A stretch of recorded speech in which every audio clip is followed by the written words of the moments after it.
I am your president of law and order. Promises made, promises kept. Every day. A vote for Republicans is a vote for better schools, better jobs, safer families, and stronger communities for all Americans. We're going to defeat Sleepy Joe Biden. November 3rd is a big day. Get out, get the parents, get the friends, get the husband, get the wife, get everybody. 4 more years.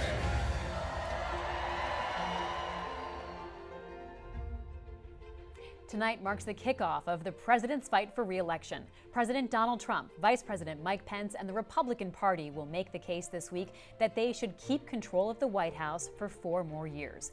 Welcome to day 1 of the Republican National Convention. I'm Libby Casey, and you're watching a special report from the Washington Post. The Republican Convention got underway this morning in Charlotte, North Carolina, where delegates held an in-person meeting and roll call vote to officially nominate Donald Trump. Tonight, the primetime programming begins. The president has promised a week of optimism, but in a speech earlier this morning, he attacked Democrats and absentee voting. Well, with me tonight for the latest in news and analysis, Karen Tumulty, a columnist covering politics, Rhonda Colvin, Capitol Hill reporter, and James Hohman, national political reporter. Welcome to you all. Karen, let's start with you. What does the president need to accomplish this week? Well, I think that he needs to convince Americans, and I think he needs to reach out broader than his base to convince Americans essentially to give him 4 more years, that he's succeeded, that he's delivered, and that he has a plan for getting us out of the economic and the health crisis that's been sparked by the coronavirus. Rhonda Colvin, certainly an unprecedented time in American history to be running for re-election, to be making a case to the American people. Talk to us about what we'll be seeing this week, what the efforts will be by the RNC to give Trump that wind in his sails to go into the campaign season. Well, first of all, the RNC, a lot of the business and the reason why the party convenes, that was handled between yesterday and today. And throughout the rest of this week, especially during the nighttime primetime broadcast, President Trump has a long list of supporters and loyalists and advocates who will be speaking on his behalf. And today we just found out some of the speakers in the order of speeches that will be happening. It looks like what they're going to do is have about 20 speakers today. Some of them are known individuals. You mentioned Nikki Haley, who was the former UN ambassador. There's also Steve Scalise, the minority whip in the House. There will be Tim Scott. He's going to close out the night. He is a senator from South Carolina, the only black Republican in the Senate. And then there's going to be average citizens who will also be a part of today's lineup. There's going to be a woman who was a coffee shop owner in Montana, and she requested a PPP loan for her small business to help her stay afloat during the coronavirus. So you'll hear from her. You're going to hear from an educator who has turned into a staunch advocate for the president and about anti-education unions. So there are a lot of voices tonight. I think one of the things he'll also hit on is gun rights. You're going to see the couple from St. Louis who pointed guns at protesters who passed by their home during the protests after the George Floyd case. So there are a lot of voices. Like I said, there's a little over 20 speakers tonight who will all be talking about how they see this president moving forward in the next 4 years. Thanks so much, Rhonda. Let's bring James Hohman into the conversation. James, Rhonda is looking at the schedule, and I love how Rhonda's pouring over this because this is truly hot off the presses. I mean, we've really been waiting in suspense to get a better sense of what we'd be seeing tonight. Tell us about how organized the RNC is. Who is sort of pulling the strings here? There's some drama and excitement that comes into not knowing to the last minute what's happening, but there's a little bit of a fear of chaos as well. Absolutely, Libby. Donald Trump is a showman. He's our first reality television president. 2 of the people who have been working on putting this production together actually worked with Trump on The Apprentice, the reality TV show that made him. One of them was the producer of the Miss Universe pageant, and at one point was also a judge in that contest. And the president, as a showman, likes some suspense. But they also have had far less time to plan than the Democrats did. Trump has been far more hands-on in planning the schedule than Joe Biden was during the Democratic convention last week. until very recently, Trump was insisting that he wanted a large in-person rally. That's why they moved it from Charlotte to Jacksonville, Florida, when North Carolina health officials wouldn't let Trump have a full stadium. Then Jacksonville officials, who they originally gone to because they were friendly Republicans, said that they couldn't deal with it, from the public health element to the security element. And so then they kind of pulled the plug reluctantly on a large in-person, big arena, traditional convention that the president wanted. And the president was watching the DNC all 4 nights last week. Our reporting tells us that Trump was taking notes during the Democratic convention, looking for what he liked and didn't like. We're told that he did not like kind of the telethon Zoom meeting feel of the Democratic convention and wanted to avoid that. That's why we're going to have some sort of in-person speeches that kind of try to recreate the feel of a traditional rally a little bit, and mix up the backdrops and the backgrounds. But the president is very hands-on here, and he does want some element of surprise. This was true in 2016 too, during the convention in Cleveland, when he kind of unexpectedly would come out and talk to the crowd. But I think there's still some surprises up their sleeves, we're told. All right, well, the Republican National Convention officially nominated the Trump-Pence ticket for a second term in a state-by-state roll call vote that happened with a dose of local flavor. Let's listen. Arkansas, the natural state, the reddest state not only in the South, but in the entire nation. The home of Johnny Cash, of country music fame, and Daisy Bates, civil rights leader to the Little Rock Nine, both of whom will be memorialized in the U.S. Capitol. The #1 producer of rice, 49% of the nation's rice is raised by Arkansas farmers. The world shops at Arkansas-based Walmart and dines on Tyson Foods.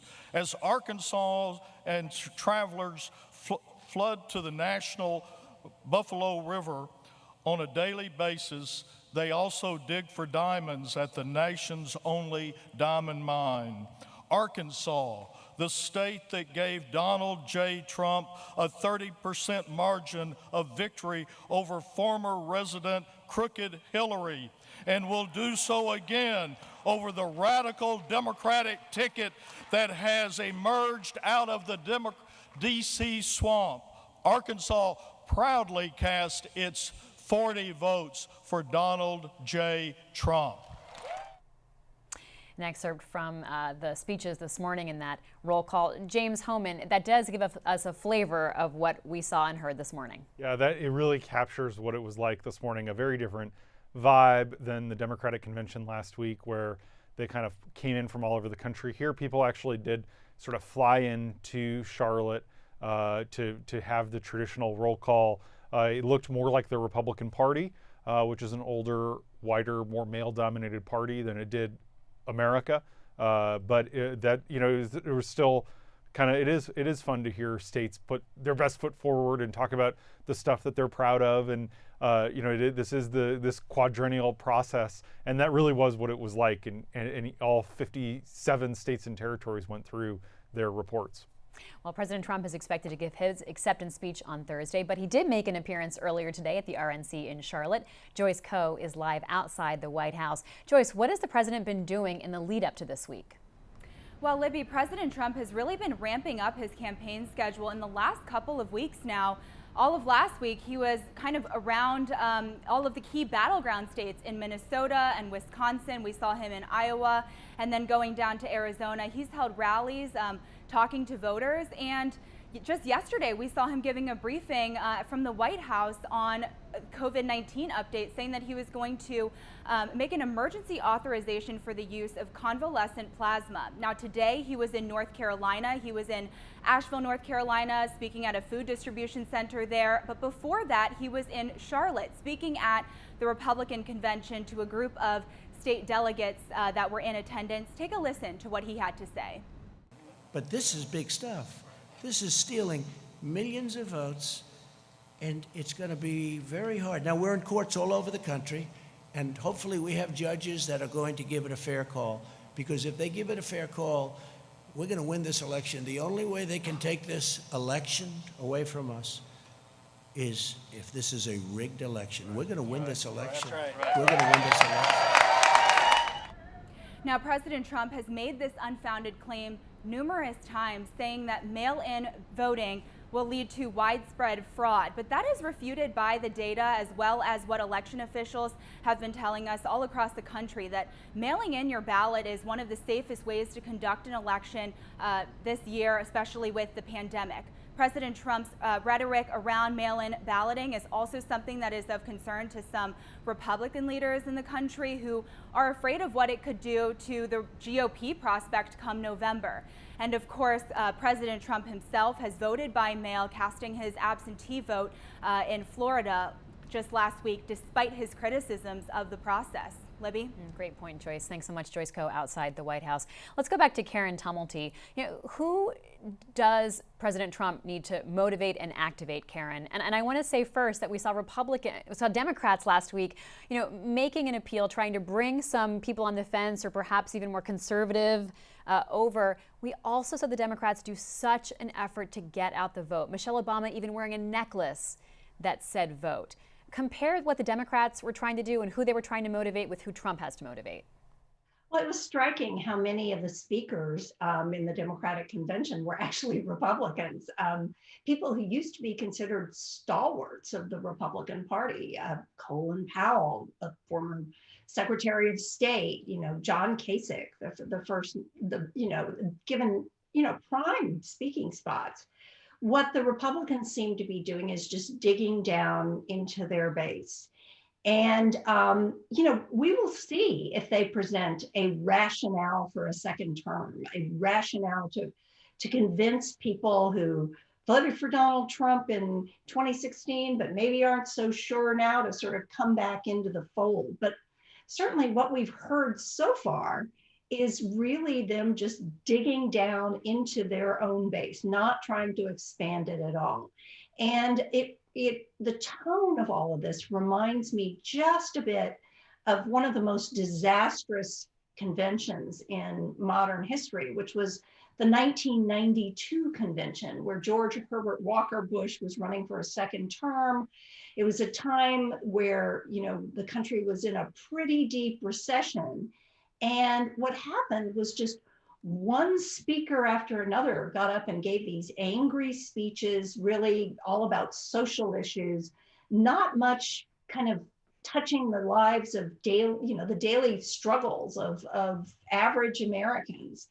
And I think that's the real danger here as well. I just don't think that if they get up there with conspiracy theories and anger and, scaring people, I just don't think they're going to expand their base at all. Well, Karen, the president has promised to give an optimistic portrayal of the American future, but that's certainly not what we heard from him today. And it's not what we've heard from any of the other speakers that have been sort of buzzing around giving speeches. I interviewed Congressman Jim Jordan today for Washington Post Live. He actually recorded his speech last Thursday, but certainly the preview that he gave of it did not sound like an optimistic, uplifting speech. It really sounded like, a lot of, they're going to try and steal the election from us, and that sort of thing. Thanks, Karen. Let's go to Rhonda Colvin. Rhonda, we're talking about some of the speakers who we'll hear from tonight, but really Donald Trump is the main star. As James pointed out, he loves that role, he relishes that role, but this really has become the party of Donald Trump. That's right. You can tell from the rundown that he likely had a very big hand in designing what tonight looks like. Some of the speakers, like Karen just mentioned, Jim Jordan of Ohio, Jim Jordan is one of the fiercest allies of Trump on the Hill. I watched him during the impeachment trial. In fact, he moved around some committees so that he could be on the 3 committees that handled the impeachment process in the House. He is one of the biggest advocates for the president, and with him being in the lineup on the first night, I think that shows you what the president is trying to do, and that's appeal to the base and appeal to those who want to hear from Jim Jordan and talk about how the mail-in ballot issue is going to steal votes away from Trump. He also has Matt Gaetz, who is another fierce advocate of his on the Hill. He's going to have some speaking time today. So it looks like, just by looking at the range of people on this rundown, that it's going to be a night of hearing about Trump. He doesn't even really have to be there. He's going to have all of these people speak for him. Thanks, Rhonda. Let's go now to our colleague Nicole Ellis, who's reporting from outside the Andrew Mellon Auditorium, which is serving as a Washington-based central hub for the convention. And Nicole, we've covered this summer of nationwide protests against racial injustice. So what impact will the protests have on the convention? You're completely right, Libby. Convention season is preceded by a summer full of protests against racial injustice, especially in wake of the deaths of George Floyd, Breonna Taylor, and so many others. But more recently, the video footage of Jacob Blake being shot in the back by police officers in Wisconsin have created even more protests. And this amalgamation of protests all summer have put race and how candidates deal with race at the forefront of this election. And you see that reflected in the Democratic National Convention, which had a strong lineup of speakers of color. And in comparison, the Republican convention, is kind of sparse there. But we are going to hear from people like State Representative Vernon Jones of Georgia, who's a Democrat, but also a Trump supporter.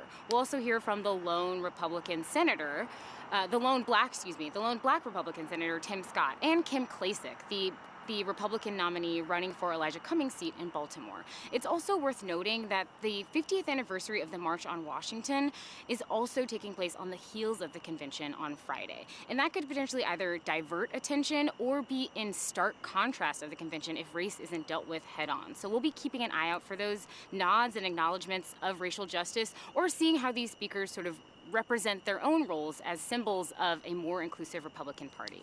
Back to you, Libby. Thank you so much, Nicole Ellis. This is live coverage from the Washington Post. Up ahead, a big night of speeches from former Ambassador Nikki Haley, also Donald Trump Jr. Stay with us.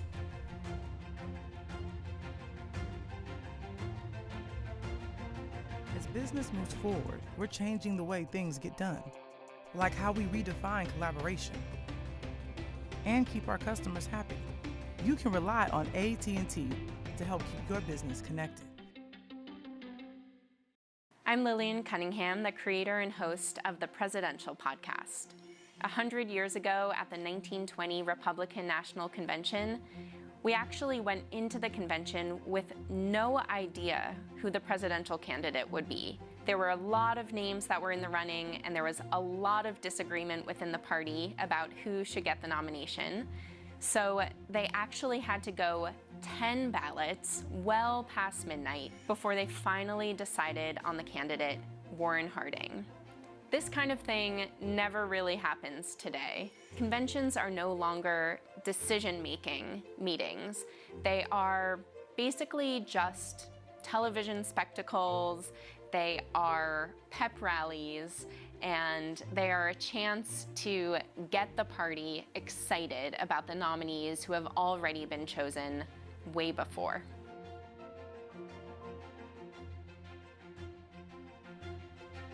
This is live coverage from the Washington Post. I'm Libby Casey, joining you for the first night of the Republican National Convention. We'll bring you live coverage of all 4 nights of the RNC, so please press that subscribe button wherever you may be watching so you don't miss the latest news during this political season. Joining me tonight, Karen Tumulty, Rhonda Colvin, and James Hohman. Welcome to you all. Karen, I love hearing those reflections from Lillian Cunningham about history, and it really makes me wonder how relevant are conventions today. We used to watch for this big bump in polling after the conventions.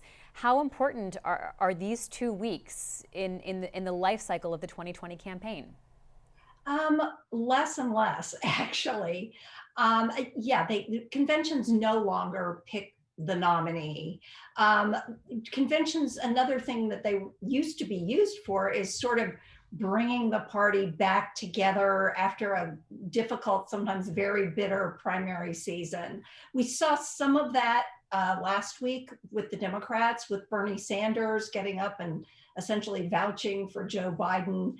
But the fact is that essentially conventions have become long infomercials. It was so interesting, for instance, to hear the roll call of the states today, but not being done in a convention hall with people in funny hats. And, a lot of that is just sort of absent this year. But I think it has also been sort of, the spectacle has been of less and less interest to Americans as the years have gone on.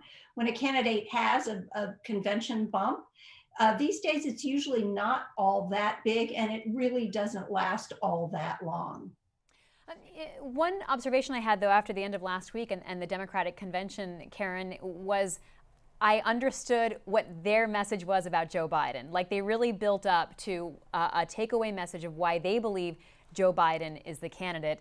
Republicans will work to do the same exact thing for President Trump this week. Does it give the parties a chance to create a uniform message about their candidate?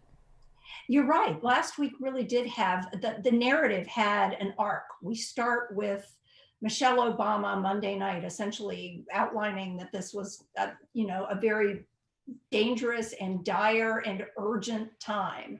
And then we had Jill Biden sort of pivot from fear to hope. And then I think, we had Barack Obama and Kamala Harris really sort of teeing up Joe Biden's speech. There was an arc to it. There was a rationale to it. I am not sure that's what we're going to see this week, in part because President Trump wants to be out there sort of pounding his message every night. And we, of course, know that he is not somebody who kind of follows a storyline. He just sort of goes with whatever his instincts are telling him at the moment. So this is going to be fascinating to watch. And can I just add, there's one more thing that is really interesting about this year, which is there's no platform. Now, the convention platform is something that people don't really pay that much attention to, and often the candidate will ignore what is there.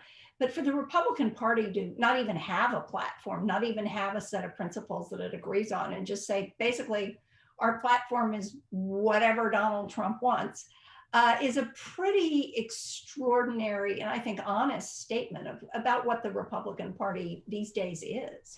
Remarkable, Karen, and a reflection indeed of the Republican Party. James, I'd love to hear you weigh in on this notion of a platform and what that says about the modern Republican Party. Yeah, Libby, Karen's absolutely right that candidates often ignore platforms, but people used to really read them. Back in 1920 and what Lillian was talking about, people would really read the Republican and the Democratic platforms and look at what they were saying about the gold standard or issues like that. And there are still people, activists, who care deeply about what goes into these documents. In 2016, there was quite a scandal because Paul Manafort watered down who was then Trump's campaign chairman, watered down some language related to Ukraine and supporting the Ukrainians against Russian aggression. But it really says a lot that this has become, for lack of a better term, a cult of personality, that personalities trump policy. This is about the Trump family. This is about the president himself. And the Republicans did pass on Sunday, as part of their business, unanimously a one-page resolution that said, we're not passing a platform, but if we did, it would express unanimous, unquestioning support for Donald Trump and his second-term agenda. Now, at that point, Trump hadn't put anything out like a second-term agenda at all. We still haven't really gotten a good explanation of what the president wants to do with a second term. Then late last night, the Trump campaign blasted out a press release after 9 p.m. with literally a list of 50 bullet points that under the subject line, President Trump's second-term agenda. And it's a lot of generalities. It's divided into 10 categories. It's things like create 9 million new jobs and bring 1 million jobs back from China and cut, it's all generalities. One of them is actually to create a permanent moon colony by the end of the second term, which isn't going to happen, or create congressional term limits, which is something the president ran on 4 years ago that would take a constitutional amendment, also not going to happen. So they're sensitive to the idea that there's no policy behind this convention, which is what that was about. But it also in some ways served to underscore the extent to which the Republican convention is sort of not at all driven by policy and is entirely about this cult of personality around Donald Trump. And so many speakers are related to Donald Trump. We'll talk more about the speakers in just a little bit. But for now, let's go to Hannah Jewell, who's here in Washington on the stretch of 16th Street, recently renamed Black Lives Matter Plaza by the D.C. mayor. Hannah, what's the scene there? So I'm here in Black Lives Matter Plaza, which has really become a center of protest and community organizing over the last few months. And it's also right by the White House. So it's this very meaningful, close location that you could perhaps see from a helicopter above on your way to the White House. And it's also near where the church is, where Donald Trump came and made his photo op holding the Bible up. That's right behind me too. So things are a little quiet out here. I'll be here all week in case of protest, but right now I did find one protester, Mike G. Mike, tell me why you're out here tonight.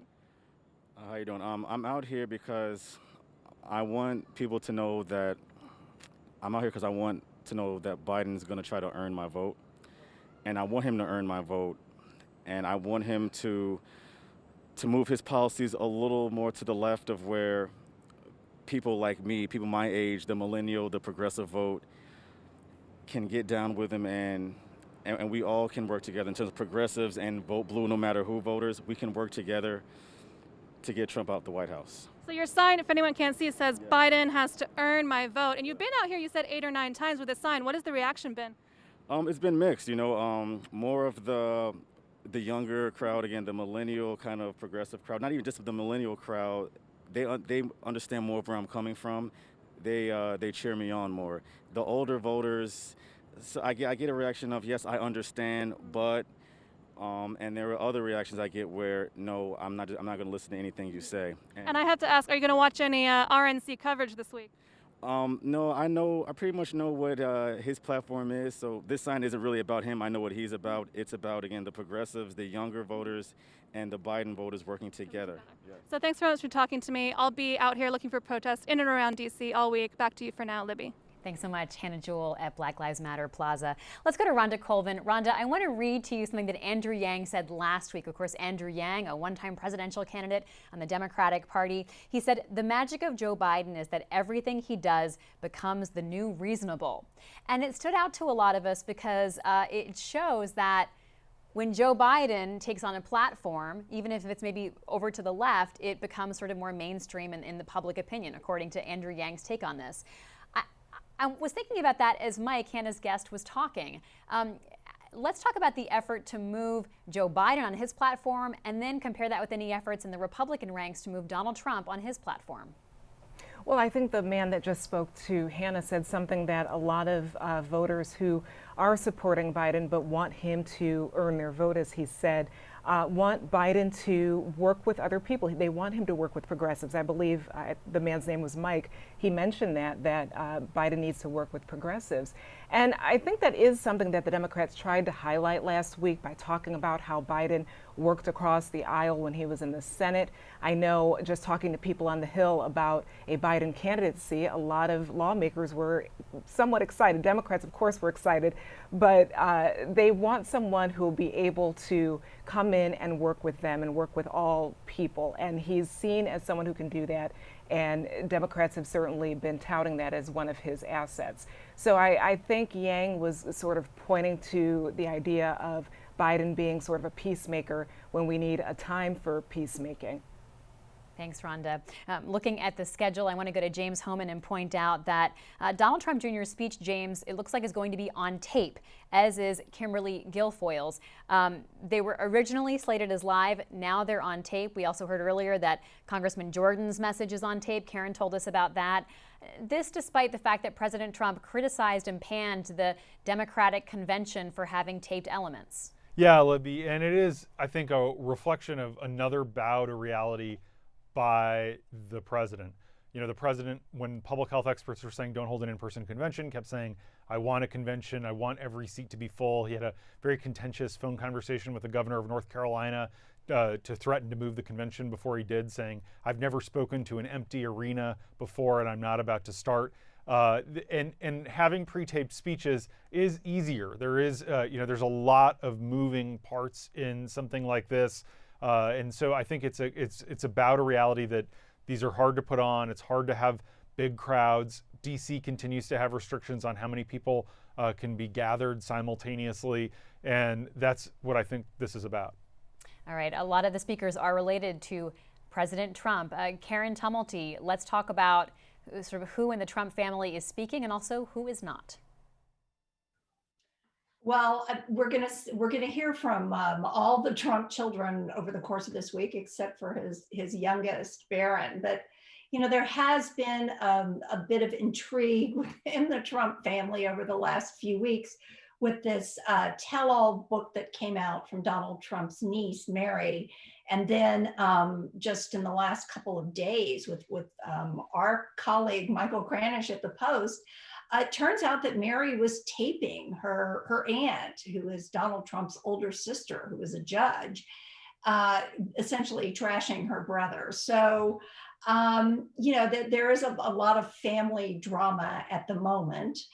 But I do think the base will be just delighted to see all of the Trump kids out there. They are very, very popular on the campaign trail. But again, looking at the rest of the country, it's a reminder of the degree to which Donald Trump has his daughter and his son-in-law working in the White House. He continues to run his business while president. It's supposedly in the hands of his sons, but he has not stepped away from it. So it's, on the one hand, it's food for the base, but on the other hand, it does sort of go to some things that have raised at least some ethical questions with regard to the Trump family and the Trump business and the Trump presidency, and how they sort of are commingled in a way we've never seen before. It also shows how insular that circle is, Karen, sort of the relationships that President Trump has kept up and continued throughout his tenure in the White House. They're relatively few and far between. Obviously, Kellyanne Conway making news as she's announced that she'll be stepping down from her role after the convention. We do see Nikki Haley speaking tonight. Nikki Haley, someone who has stayed loyal to President Trump even as she left the administration. But seeing a lot of the family members on the docket shows that that's who's been sticking around throughout this all. And I think you're gonna see it's because it's never too early in politics. You're also going to see a little bit of positioning for 2024. I think that's what people are sizing up Nikki Haley as a potential presidential candidate. Mike Pompeo is as well. So the people are always in sort of positioning themselves for the next go round as well. Let's go back to my colleague Nicole Ellis outside the Mellon Auditorium with more details on the people behind tonight's program. Nicole, what can you tell us about who's putting this together and what we should be paying attention to? Hi, Libby. So our colleague James Hohmann already mentioned that two producers of The Apprentice show are going to be planning this convention, and their names are Sadhu Kim and Chuck LaBella. And they'll be planning everything from the video production to live show hits to planned tapings and the involvement of non-political speakers. But let's get into the weeds about who these people are for a little bit. So Sadhu Kim was the deputy of the creator of The Apprentice, Mark Burnett, for 9+ years. He also co-executive produced one of the episodes in season 13. In addition to that, he worked on the Martha Stewart spin-off of the show in 2005 called The Apprentice Martha Stewart, some of which was also filmed while she was still under house arrest. He was also a judge on the Miss Universe pageant in 2011 when Donald Trump owned the franchise, and so did Chuck LaBella. He was the talent producer for the 2011 and 2012 seasons of the Miss Universe pageant.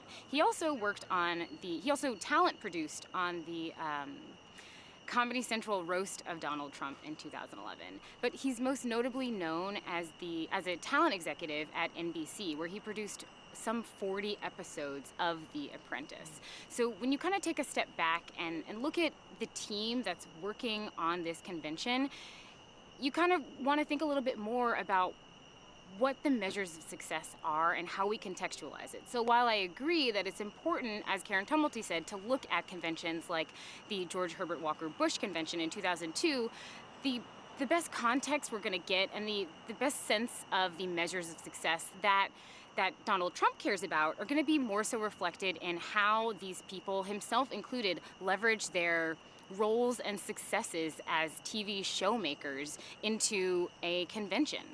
So Nicole, we'll be keeping an eye out for how they. Yeah, Nicole. Well, all you were saying made me think of the question: if it's a success, if it's a failure, who is that a reflection of? Is it the RNC or is it President Trump? Absolutely. And implicit in the structure of the event, considering the fact that all of Donald Trump's children, with the exception of Barron and Trump himself, is a part of every day of this convention, speaks to the fact that this is a Trump production, not necessarily a Republican National Committee production, which means that at the end of the day, all of the successes and failures are going to fall on Trump's shoulders and not necessarily the committee. Nicole Ellis, thanks so much. Well, with us tonight and throughout the evening until the Republican National Convention begins, Aaron Blake, senior reporter for The Fix. Welcome, Aaron. Also, Karen Tumulty, columnist writing about politics, Rhonda Colvin, Capitol Hill reporter, and James Hohman, national political reporter. Aaron, welcome to the conversation. I'd love to hear what you'll be listening for tonight as well as this whole week. I think really one of the big questions is how obviously what the overall message is, but generally how optimistic it is versus how pessimistic it is. The president has made clear in recent weeks that he's going to be running this campaign essentially like a challenger, arguing that the scenes of demonstrations and even riots in certain cities are the future that awaits this country under a Biden administration. Of course, unstated in that is that these scenes are happening during Trump's presidency, 4 years after he promised to essentially end violent crime in this country and bring an end to American carnage. Can he go to the well repeatedly? Can he make this about a fear of a Democratic administration, or does he feel the need to make a more forward-leaning case for his candidacy? I think what we'll probably see is some of these other speakers will lean into that more optimistic message. We'll talk about those kinds of things. But the president has shown, and I think even in his speech earlier today, he made pretty clear that his mode is very much unchanged. He's going to run the campaign he wants to. And I think it's going to be difficult for him to really break out of that kind of challenger mode that he's been in basically through the entirety of his presidency. James Hohman, let's turn to you for this question of speakers on the agenda tonight and this week. And what about the rising stars? You know, Karen talked about the jockeying that's, of course, already taking place for 2024. And we do see the likes of Nikki Haley and Mike Pompeo scheduled to speak. But we talked a lot during the Democratic National Convention about the rising stars of the party. Who were we seeing? Were they featuring them enough? What about the Republicans? Yeah, so some of them are 2024 contenders too. So someone like Kristi Noem, the governor of South Dakota who used to be in Congress, is getting a good speaking slot. She is someone who gave the president a 4-foot bust of Mount Rushmore that included his face on it when he flew out for a July 4th rally there last month. There were some suspicions in the White House that she was machinating to replace Pence on the ticket. And so Pence sort of summoned her to the White House. They didn't let her meet with Trump. She sort of reassured him she wasn't after his job once it became clear the president was sticking with his running mate. But in the interim, she has traveled to Iowa and spoken to Republican Party county dinners. And so this is, her team sees this as a big breakout moment for her. Tom Cotton, I'm not sure he counts as a rising star anymore, but he's still in his 40s, still young, still very ambitious, wants to run for president in 2024, introducing himself sort of beyond the Beltway. And I think Tim Scott still counts as a rising star who's going to give a big speech tonight. The lone black Republican in the Senate is good at conveying the optimistic message, was the champion of the opportunity zones in the tax cut bill in 2017, someone who could have a bright future in the party as a potential running mate for a 2024 contender or sort of a rising star in the Senate Republican conference. And then there's a lot of lower level people as well. But those are the kind of the mid-level people who I think are going to be major players for a long time in the party. I want to go to Joyce Cohen in a moment, James, with more of that. But James, I do want to point out that who we're seeing on the side of our screen here is Charlie Kirk. He founded Turning Points USA back in 2012, a very young rising star and Trump supporter. The RNC is getting underway. We will go to that when the main speeches start. But you know, there is, James, a little bit of an element of like trying to get young people involved here in this, as evidenced by seeing Mr. Kirk. Yes, and there are going to be some, you know, one of the things that's amazing about this convention that's unusual is they're featuring White House staff. So we're going to hear a speech from someone named Jaron Smith, who is not a household name, but is the highest ranking African-American staffer in the White House, very young, someone who a lot of people think will run for office at some point. And it will be kind of a part of a desire by the RNC to showcase that the party's more diverse than people think it is, and that it can move in that direction. Let's go now to Joyce Koh, who's live outside the White House for more on who you'll be watching for tonight. Some of the names we've been mentioning, Joyce, but I'd love to hear what you'll specifically be listening for. Well, Libby, tonight is a night of much South Carolina prominence, a state that President Trump has a lot of close ties to, with both former governor of South Carolina and former Trump UN ambassador Nikki Haley speaking tonight, as well as South Carolina Senator Tim Scott speaking. Nikki Haley, of course, rising to prominence among the Republican Party nationally back in 2015 when she handled the Confederate flag takedown at the South Carolina state capitol following the Charleston massacre at Mother Emanuel AME Church there. But after she was picked to be UN ambassador under the Trump administration, she resigned from that role back in 2018 and since then has remained largely out of the national spotlight. So tonight we'll be looking to see what she has to say. And as James mentioned, Haley is someone that, there has been a lot of speculation around whether or not she will be running for president in 2024. And as a reminder, going into tonight, Haley is someone who has not always been approving of President Trump. In the primary process, she did not back him, and it was only until she got that UN ambassador slot that she came out in support of President Trump numerous times. The other speaker tonight that I'll be looking for is Senator Tim Scott. He'll be the last speaker of the night, giving his remarks, and he is the lone Republican black senator in the U.S. Senate, and he has spoken on racial issues. He's been one to educate his Republican colleagues on racial issues, especially this summer across when we saw all of the racial reckoning happening following the police shootings of unarmed black people in the country. He spoke on the Senate floor about his own experiences with racism. And in addition to that, he was the lead Republican leading the legislation in the Senate side for criminal justice and police reform. And that bill ended up being blocked by Democrats who said that it didn't go quite far enough. So Senator Tim Scott is the other main speaker that I'll be looking for. This past weekend, he was on Fox News talking about what we can look forward to, and he mentioned he'll be talking about President Trump's economy before the coronavirus hit, and he also mentioned President Trump's work signing the Criminal Justice Reform Bill into law, the First Steps Act. So we'll certainly be looking at both of those speakers who should be coming up much later on in the program tonight. Libby? Great, thanks so much. Joyce Koh outside the White House. Karen Tumulty, let's talk about some of the controversy surrounding speakers this week. The one I'm thinking of primarily, Mike Pompeo. Well, just to have a Secretary of State step into this political of a role is unusual. I mean, he is supposed to be America's forward-facing, diplomat to the world. Normally, you use your cabinet members very sparingly, especially ones who are as crucial as the Secretary of State. Or say the Attorney General in settings like this. So there has been, it's a little bit surprising, but in the Trump administration, basically nothing surprising.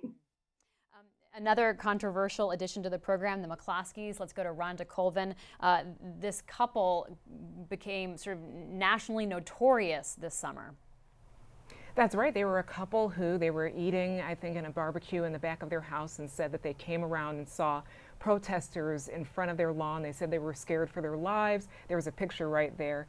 And they pointed the guns at the protesters. And the group of protesters said they were actually marching through that area. They weren't stopping to accost or bother the family. But yeah, I think including them on the very first night of the RNC shows that Trump really wants to speak to his base about gun rights and saying that he is an advocate for the Second Amendment. That is certainly an issue that definitely has a lot of enthusiasts who are, hardcore Republicans, and they're probably going to be energized by seeing that couple who, in their terms, would be trying to defend their land, defend their rights. So, yeah, it's a very interesting choice to have for the first night. Well, we will join the Republican National Convention's first night in just a few minutes. Stay with us.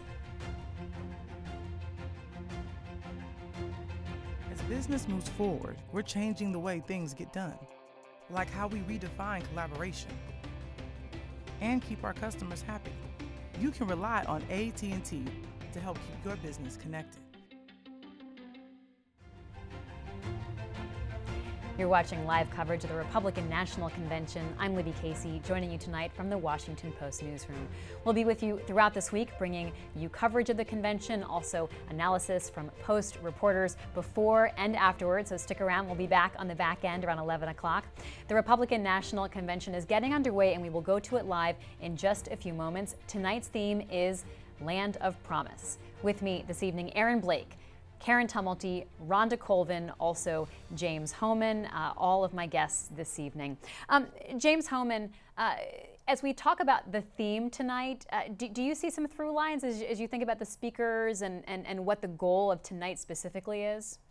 Yeah, I think this is a table-setting night, Libby, absolutely. And it is interesting because, as we were just hearing about Tim Scott, there is this tension in the programming between, if you take something kind of like Law and Order, Trump's term, which he's given a whole new meaning. We heard that sound of him earlier today talking about, kind of going to court and being litigious, suing to protect the vote. One of the key speakers on Thursday night is Alice Johnson, who he featured in a Super Bowl ad earlier this year, an African-American woman that he granted clemency to. Tim Scott is going to talk about the First Step Act, which was his big criminal justice bill. But then you have the McCloskeys, who are kind of projecting that message of get tough on crime, crack down on the protesters.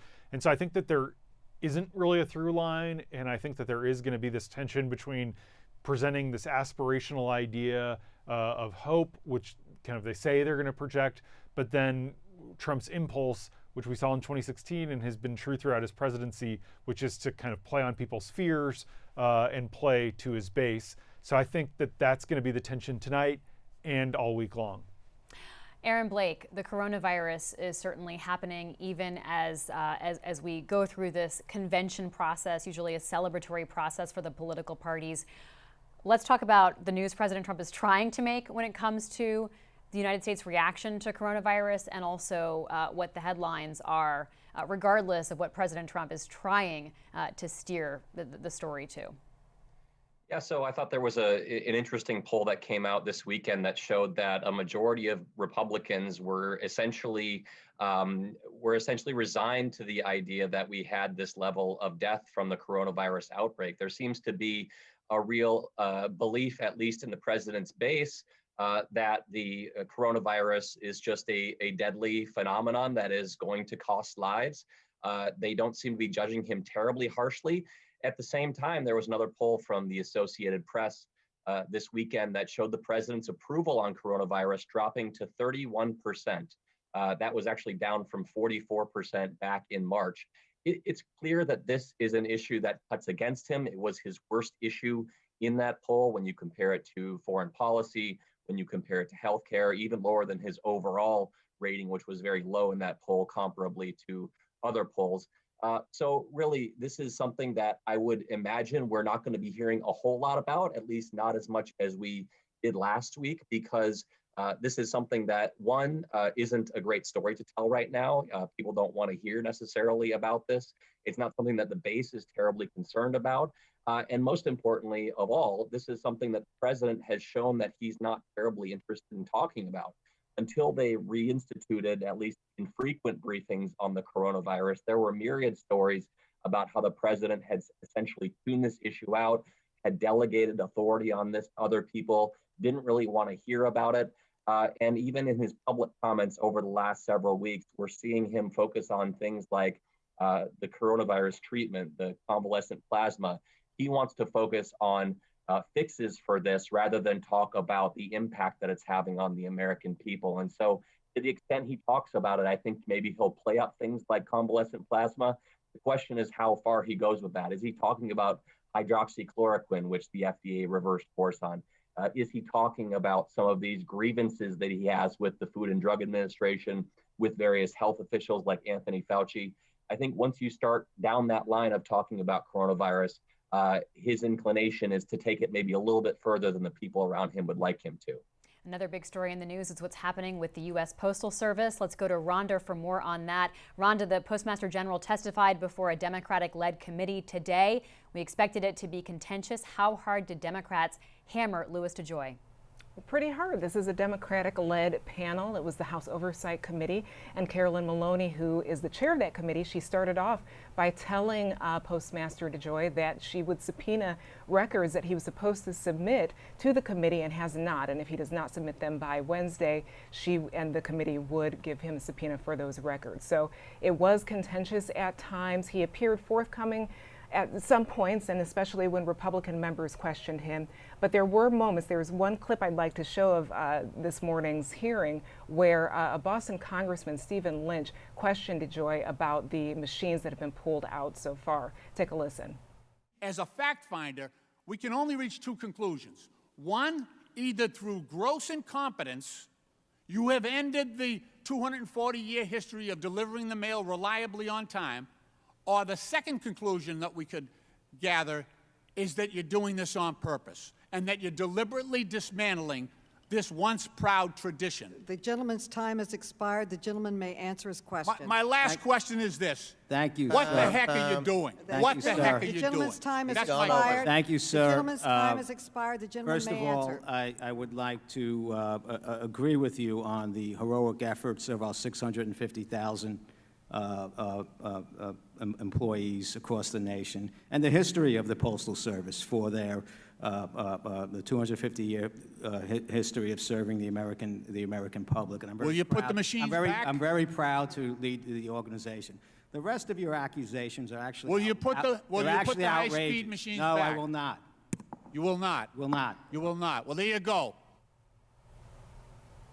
So there's the postmaster doubling down that he will not replace any of the sorting machines or any of the mailboxes that have already been taken out. So it was very contentious, and as you mentioned, this is overshadowing the convention season. There have already been 2 hearings on the Hill about the Postal Service issues, and the House voted on a measure over the weekend that would infuse some cash into the Postal Service and also stop them from making any changes before Election Day. But that, of course, is not expected to be taken up by the Senate. All right, Rhonda Colvin, thank you so much. And you can see there in the corner of your screen, Kim Klacik, she's running for a House seat in Maryland. She had a viral video criticizing Democrats and what she called their treatment of writing off inner cities. Those are her words. That's one of the early speakers tonight. We are going to head to the convention in just a moment. The first up will be Ronna McDaniel, who is the chairperson of the Republican National Committee, and someone involved obviously in the RNC planning. But as we know, the real planner of a lot of this is President Donald Trump and his team.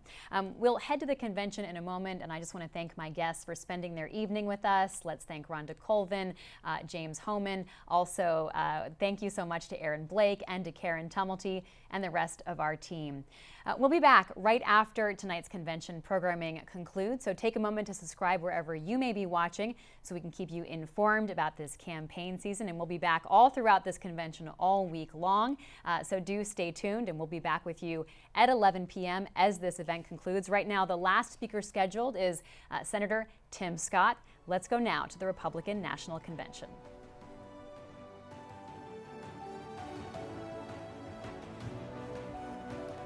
Good evening. I'm Ronna McDaniel, chairwoman of the Republican National Committee, and on behalf of everyone in our party and President Trump, thank you for tuning in as we kick off this historic convention. As we speak to you tonight, we send our thoughts and prayers to those facing terrible fires in California, recovering from storms in Iowa, and preparing for hurricanes in Louisiana and the Gulf Coast. Democrats started their convention last week with Eva Longoria, a famous Hollywood actress who played a housewife on TV. Well, I'm actually a real housewife and a mom from Michigan with 2 wonderful kids in public school who happens to be the only the second woman in 164 years to run the Republican Party. And unlike Joe Biden, President Trump didn't choose me because I'm a woman. He chose me because I was the best person for the job. 4 years ago, President Trump started a movement unlike any other, And over the next 4 days, we will hear from a few of the millions of hardworking, everyday Americans who have benefited from his leadership. If you watched the DNC last week, you probably noticed that Democrats spent a lot of time talking about how much they despise our president. But we heard very little about their actual policies. Policies that would have been unthinkable a decade ago. Policies like banning fossil fuels, eliminating private health insurance, taxpayer-funded health care for people who come here illegally, and defunding the police. Their argument for Joe Biden boiled down to the fact that they think he's a nice guy. Well, let me tell you, raising taxes on 82% of Americans is not nice. Eliminating 10 million good-paying oil and gas jobs is not nice. Policies that force jobs to flee our country or allow abortion up until the point of birth are not nice. The truth is, there's only one person who has empathized with everyday Americans and actually been fighting for them over the past 4 years, and that is President Donald Trump. In the nearly 4 years I've worked on behalf of President Trump, I've seen up close a man who has a deep love for family, a man who has reverence for the office of the presidency, a man with an incredible respect for law enforcement and our military. I've seen private moments where he comforts Americans in times of pain and sadness. Now, everyone knows he can be tough. He's tough when he takes on China, tough when he works to fix our unfair trade deals, tough when he fights to secure our borders. President Trump is always going to be tough when he is fighting for the American people, because nice guys like Joe cared more about countries like China and Iran than the United States of America.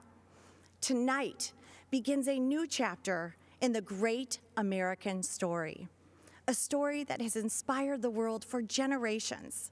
And when we re-elect President Trump this November, the best is yet to come. This election is the most important in our lifetime. Your vote counts more than ever. If you want to check your voting status, secure your ballot, or register to vote, text VOTE to 88022. Earlier today, President Trump and Vice President Pence came to North Carolina to thank our delegates for unanimously renominating them to a second term. Our official roll call and the business of our Republican convention was conducted today in Charlotte. We have created a short video to symbolize the excitement for President Trump across all 50 states and territories. Thank you for watching. God bless you, and God bless the United States of America.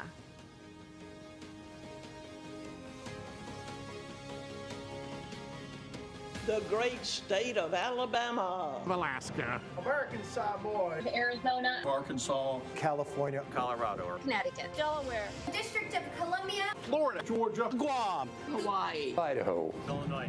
Indiana. Iowa. Kansas. Kentucky. Louisiana. Maine. Maryland. Massachusetts. Michigan. Minnesota. Mississippi. Missouri. Montana. Nebraska. Nevada. New Hampshire. New Jersey. New Mexico. New York. North Carolina. North Dakota. The Northern Mariana Islands. Ohio. Oklahoma. Oregon. Pennsylvania. Puerto Rico. Rhode Island. South Carolina. South Dakota. Tennessee. United States Virgin Islands. Utah. Vermont. Virginia. Washington. West Virginia. Wisconsin. Wyoming. Are excited to nominate Donald J. Trump and Vice President Mike Pence for 4 more years. Thank you for all you've done to make America great again. It is our privilege To nominate you for 4 more years. and we know the best is yet to come. Trump 2020. 4 more years. 4 more years. 4 more years. 4 more years. 4 more years. 4 more years. 4 more years. 4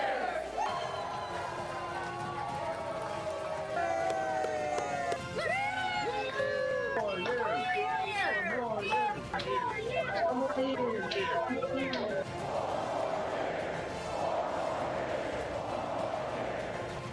We will make America great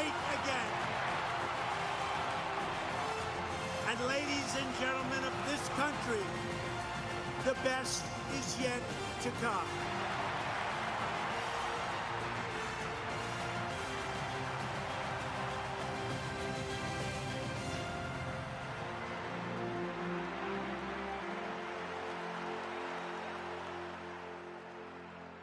I didn't back down from my promises, and I've kept every single one. This current administration had made hope possible. We want this nation to continue to be the beacon of hope for the world. How many people said they're going to leave America if Donald Trump was elected? They're all still here, and they're not going anywhere because we are in the land of the free. We will never, ever sign bad trade deals. America first, again, America first. America's great USMCA trade bill. This is a big win for the United States of America. This is a great trade deal. We are going to lift the restrictions on the production of American energy. We will create millions of more jobs. Hope to me is the belief in a better tomorrow and creating a better future for our children. When I look in the eyes of my grandchildren, I want them to know that their papa was not silent. We will rescue kids from failing schools by helping their parents send them to a safe school of their choice.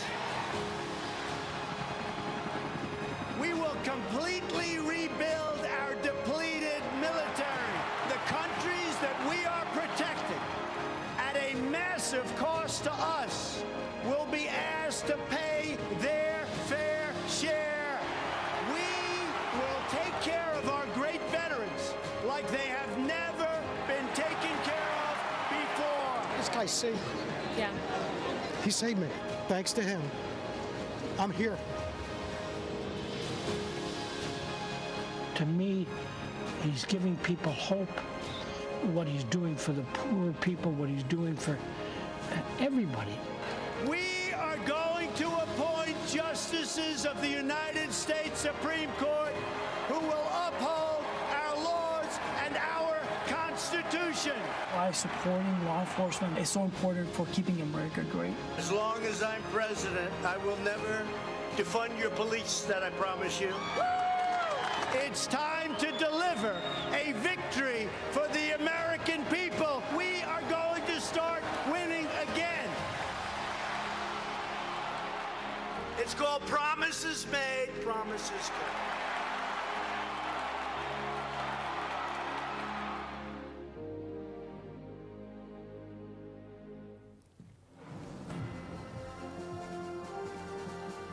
My name is Amy Ford. I've been a registered nurse for 17 years. I'm from the small town of Williamson, West Virginia, where I've lived my entire life, the daughter of a nurse and a coal miner. Even though I was the youngest of 4 children, I was always somewhat of a caretaker. It came natural for me.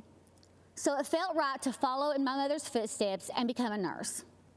And this March, when COVID-19 sent our country into crisis, I knew I had to help any way that I could.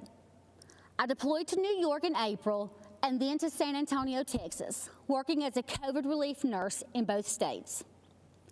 As I contended with the challenges of treating our patients who had their worlds turned upside down, I noticed a positive change in our healthcare system. President Trump recognized the threat this virus presented for all Americans early on and made rapid policy changes. And as a result, telehealth services are now accessible to more than 71 million Americans, including 35 million children. Prior to COVID, telehealth was not covered or reimbursed under Medicare, Medicaid, or CHIP. This left our most vulnerable populations with no other choice but to have an in-person office visit with their physicians, increasing their risk of exposure to COVID-19 exponentially. The expansion of telehealth services has also resulted in the integration of video visits between patients and their families, allowing loved ones to have contact and visualization, as well as a better understanding of care. Telehealth has been essential during this pandemic. I don't want the media taking my personal story and twisting it, so let me be clear. As a healthcare professional, I can tell you without hesitation, Donald Trump's quick action and leadership saved thousands of lives during COVID-19. And the benefits of that response extend far beyond coronavirus. Telehealth will continue to aid many that are just unable to find transportation or a way to the doctor for regular checkups. This is especially true in rural America. I live in a town of about 2,000 people. We do not have buses, trains, trolleys, or Ubers available to us. In addition, the unavailability of services can also hinder treatment for many. So increased access to telehealth for millions of Americans has truly been life-saving, and we have President Trump to thank. From the very beginning, Democrats, the media, and the World Health Organization got coronavirus wrong. The World Health Organization said, authorities have found no clear evidence of human-to-human transmission. Overall, most people should not be terribly concerned about it. Everything is fine here. We do want to say to people, come to Chinatown. Here we are. Come join us. We don't even think it's going to be as bad as it was in other countries. Go about your lives, go about your business. One leader took decisive action to save lives, President Donald Trump. Banning travel from China and coronavirus epicenters. Biden charged xenophobia, but President Trump was right, signing the CARES Act, providing immediate relief to American families, workers, and businesses, declaring a national emergency, tapping into $42 billion in existing emergency funding, quickly getting crucial personal protective equipment to the states, signing the Families First Coronavirus Response Act, ensuring that American families and businesses impacted by the virus receive the strong support they need, launching Operation Warp Speed to fast-track a vaccine in record time. He said everything that I could have hoped for. Promise made, promise kept. He is ready, willing, and able to help. He has been responsive. He's done a lot of good things. What the federal government did was a phenomenal accomplishment. In our hour of need, and you all literally are helping us in a big way, we were at the edge, and this is life or death stuff, and we're forever thankful for that. Soon, we will emerge safer, stronger, and greater than ever.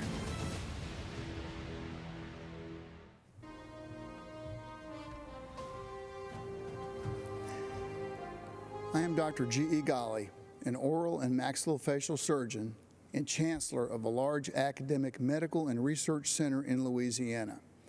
I feel uniquely positioned to share how President Trump's decisive leadership led to a rapid and efficient response to the coronavirus pandemic.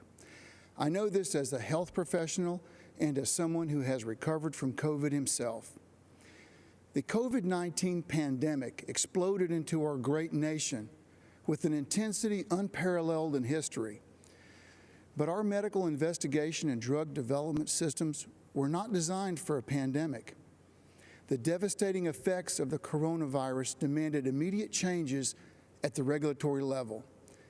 A prompt response led by President Trump cleared away the red tape that usually makes drug approvals a long and drawn-out process. By harnessing the resources of the federal government and the private sector, President Trump's Operation Warp Speed is accelerating the testing, supply, development, and distribution of therapeutics, diagnostics, and very shortly, effective vaccines to counter COVID-19. Let me give you 3 clear examples of how President Trump's leadership removed regulatory barriers so COVID patients could have faster access to effective therapies and diagnostics. First, on February 26, 2 phase 3 clinical trials studying remdesivir were initiated. Just 2 months later, the FDA approved remdesivir for emergency use to treat COVID-19. Normally, this is a 3 to 5 year process. The amazing speed with which this happened in a safe but efficient manner is unheard of. Second, the FDA granted expanded access to COVID-19 convalescent plasma. Within 24 hours of this approval, we were administering convalescent plasma and remdesivir to a critically ill patient, a former Army Ranger and physician. Had it not been for the rapid deployment of these medicines, this patient, who is my colleague and friend, would have surely died. And third, at the end of July, I developed a fever and cough. I reached out to our testing team and received one of the Abbott rapid tests, yet another tool quickly approved by this administration. Within 15 minutes, my test came back positive, and within 4 hours, I was receiving my remdesivir doses, followed by an infusion of convalescent plasma. As a physician, I've seen firsthand how these breakthroughs have saved countless lives. As a patient, I've benefited from the expedited therapies made possible by the swift action of this administration. President Trump truly moved mountains to save lives, and he deserves credit. Thank you, President Trump, for providing timely access to critical diagnostics and therapeutics during this pandemic. Thank you, Mr. President, for your strong leadership in these challenging times.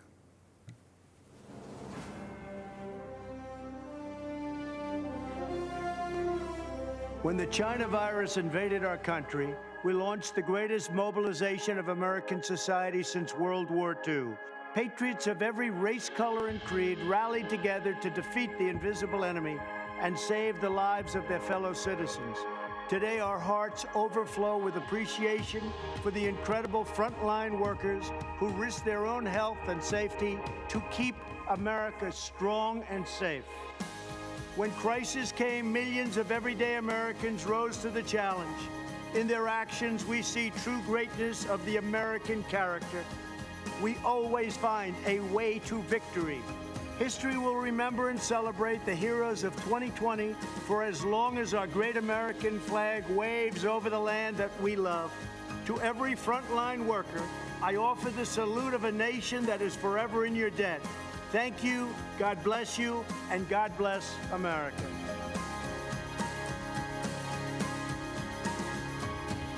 These are my friends. These are the incredible workers that helped us so much with the COVID. We can call it many different things, from China virus. I don't want to go through all the names because some people may get insulted, but that's the way it is. These are great, great people, doctors, nurses, firemen, policemen. We want to thank you all. You have been incredible, and we want to thank you and all of the millions of people that you represent. Thank you all very much. Great job. Thank you. Thank you all very much. So tell me a little about your stories. How about we'll start with you? I'm a postal worker, delivered to the senior community during COVID-19. Good. And we're taking good care of our postal workers. Absolutely. That I can tell you. Believe me, we're not getting rid of our postal workers, you know. They'd like to sort of put that out there. If anyone does, it's the Democrats, not the Republicans. I want to thank you very much, and thank everybody in that whole beautiful post office system. We appreciate it. Thank you. How about you? I'm a trucker. Good. Own a small business in Ohio. Great. Hauling steel mostly. You know, some of our customers actually made hospital beds with some Oh, wow. of the material. That's fantastic. Well, congratulations. I love the truckers. You know, they're on my side. Thank you. I think all of them, frankly. I think pretty much all of them. How about you? I'm a custodian at the post office as well. What do you do exactly? Clean up everybody's mess and everybody's germs and all that. Can I tell you, that world, that profession will never be out of business. You know Yeah, that, for right? sure. Thank you very much for being here. Thank you. And how about you?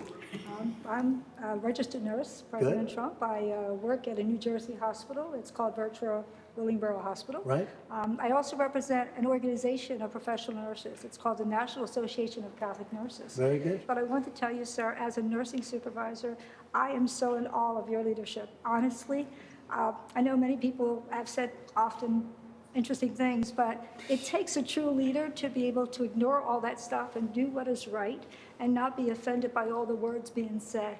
Yeah. And you really do show that positive spirit to us. And as nurses, I appreciate that. But just as an individual, I'm grateful for that. Well, I'm for the nurses, I'm for the doctors, I'm for everybody. We just have to make this China virus go away, and it's happening. Please, go ahead. I'm also a nurse. I represent Genesis Healthcare, which is a skilled nursing facility company. I want to thank you and your administration for all the supplies and support and funding that you've given the skilled nursing units. Without that, we couldn't do as well as we have done. I spent some time in New Jersey. I live in West Virginia, went to New Jersey and did some work there, and we finally started to see things change and turn around. I appreciate what you said, because we have delivered billions of dollars of equipment that governors were supposed to give, and in many cases, they didn't get. So the federal government had to help them, and all of the people that did this incredible work, they never got credit for it. But you understand where it came from. Thank you very much. Thank you both. It's really nice. Please, go ahead. I'm a police officer in Englewood, Colorado, and I contracted COVID in late March and recovered. That means we don't have to be afraid of you at all, right? I'm good to Once go. you're recovered, you know, we have the whole thing with plasma happening. That means your blood is very valuable. You know that, right? Thank you very much. Great. Please. I'm a detention deputy at the Kern County Sheriff's Department out in California.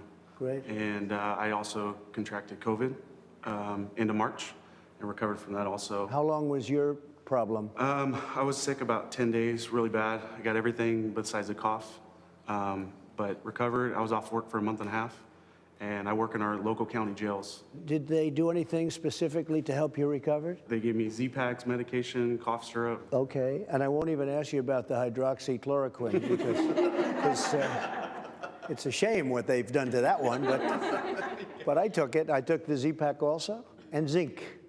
I want to thank you all very much. It's an honor to have you in the White House. You're fantastic people, and the people you represent an incredible group of people, and we love you all. Thank you very much. Thank you very much. Appreciate it. Good evening. I'm Congressman Jim Jordan, representing the 4th District of Ohio. The Republican Party is the pro-America party. President Trump is the pro-America candidate. This election is about who can preserve the values, principles, and institutions that make America great. Don't believe me? Look at what's happening in American cities. Cities all run by Democrats. Crime, violence, and mob rule. Democrats refuse to denounce the mob, and their response to the chaos? Defund the police, defund Border Patrol, and defund our military. And while they're doing all this, they're also trying to take away your guns. Look at the positions they've taken in the past few months. Democrats won't let you go to church, but they'll let you protest. Democrats won't let you go to work, but they'll let you riot. And Democrats won't let you go to school, but they'll let you go loot. President Trump has fought against each of their crazy ideas. He's taken on the swamp, all of the swamp, the Democrats, the press, and the never-Trumpers. And when you take on the swamp fights back. They tried the Russia hoax, the Mueller investigation, and the fake impeachment. But in spite of this unbelievable opposition, this president has done what he said he would do. Taxes cut, regulations reduced, economy growing, lowest unemployment in 50 years, out of the Iran deal, embassy in Jerusalem, hostages home from North Korea, a new USMCA agreement, and of course he's building the wall and rebuilding our economy as we speak. I love the president's intensity and his willingness to fight every day in Washington for our families. But what I also appreciate about the president is something most Americans never get to see, how much he truly cares about people. Our family has seen it. 2 years ago, our nephew Eli was killed in a car accident. He lived a mile up the road from us, grew up wrestling and training with our boys, was a high school state champion, varsity athlete for the University of Wisconsin. It was a Saturday morning, 3 days after the accident. I walked to the car to head up to Eli's parents' home when the president called. We talked about a few issues, and then he asked how the family was doing. I said, "They're doing okay, Mr. President, but it's tough." The president said, "Yeah, losing a loved one is always difficult, and it's really tough when they're so young." I then said, "Mr. President, I'm actually walking into their house right now. Obviously, they don't know that I'm talking to you, but if you'd be willing to say hello to Eli's dad, you'd make a terrible day a little less terrible." "What's his name?" the president asked. I walked through the door and said, "Todd, the president wants to talk to you." For the next 5 minutes, family and friends sat in complete silence as the president of the United States took time to talk to a dad who was hurting.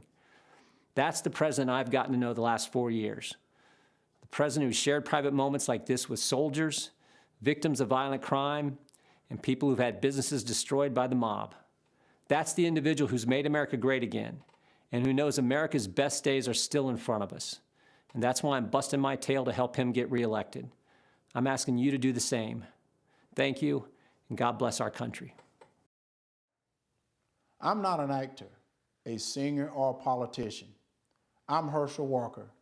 Most of you know me as a football player, but I'm also a father, a man of faith, and a very good judge of character. I've known Donald Trump for 37 years, and I don't mean just casual ran into him from time to time. I'm talking about a deep personal friendship. I watched him as an owner of a professional football team. Right after he bought the team, he set out to learn. He learned about the history of the team, the players, the coaches, every detail. Then he used what he learned to make the team better. I watched him in the boardroom. He can be in the middle of a big meeting, but if one of the kids was on the phone, he dropped everything to take the call. He taught me that the family should be your top priority. I watched him treat janitors, security guards, and waiters the same way he would treat a VIP. He made them feel special because he knew they were. He understands that they are the people who make this country run. They clean, they cook, they build, they drive, they deliver. He told me, Herschel, make an effort to get to know people. Remember their names. That stuck with me. One time, I planned to take his kids to Disney World with my family. At the last minute, Donald said he'd like to join us. So there he was, in a business suit, on It's a Small World ride. That was something to see. It just shows you what a caring, loving father he is. It hurt my soul to hear the terrible names that people call Donald. The worst one is racist. I take it as a personal insult that people would think I've had a 37-year friendship with a racist. People who think that don't know what they're talking about. Growing up in the Deep South, I've seen racism up close. I know what it is, and it isn't Donald Trump. Just because someone loves and respects the flag, our national anthem, and our country, doesn't mean they don't care about social justice. I care about all those things. So does Donald Trump. He shows how much he cares about social justice in the black community through his actions. And his action speaks louder than stickers or slogans on a jersey. He keeps right on fighting to improve the lives of black Americans and all Americans. He works night and day. He never stops. He leaves nothing on the field. Some people don't like his style, the way he knocks down obstacles that get in the way of his goals. People on the opposing team didn't like when I ran over them either, but that's how you get the job done. I pray every night that God gives him more time. Give him 4 more years. He has accomplished so much almost all by himself on a constant attack. But there's still more work to be done. If you love America and want to make it better, Donald Trump is your president. He's my president, and I'm blessed to call him friend. Good evening. I'm Natalie Harp, a formerly forgotten American from California. In the classic Jimmy Stewart film, It's a Wonderful Life, George Bailey is given a great gift, the chance to see what the world would be like without him. Tonight, Mr. President, we'd like to give you that same gift, because without you, we'd all be living in Pottersville, sold out to a crooked Mr., or I should say, a crooked Mrs. Potter, with no hope of escape except death itself. I should know, because I wouldn't be alive today if it wasn't for you. About 5 years ago, I was the victim of a notoriously deadly medical error. I survived, but only to be diagnosed with a rare and terminal bone cancer. You know, the Democrats love to talk about healthcare being a human right. But a right to what? Well, I'll tell you. To them, it's a right to marijuana, opioids, and the right to die with dignity, a politically correct way of saying assisted suicide. I was told I was a burden to my family and to my country, and that by choosing to die early, I'd actually be saving the lives of others by preserving resources for them, rather than wasting them on a lost cause like myself. And when I failed the chemotherapies that were on the market, no one wanted me in their clinical trials. I'd make them look bad. They didn't give me the right to try experimental treatments, Mr. President. You did. And without you, I'd have died waiting for them to be approved. Now with the coronavirus, everyone knows what that feels like to be waiting for a cure.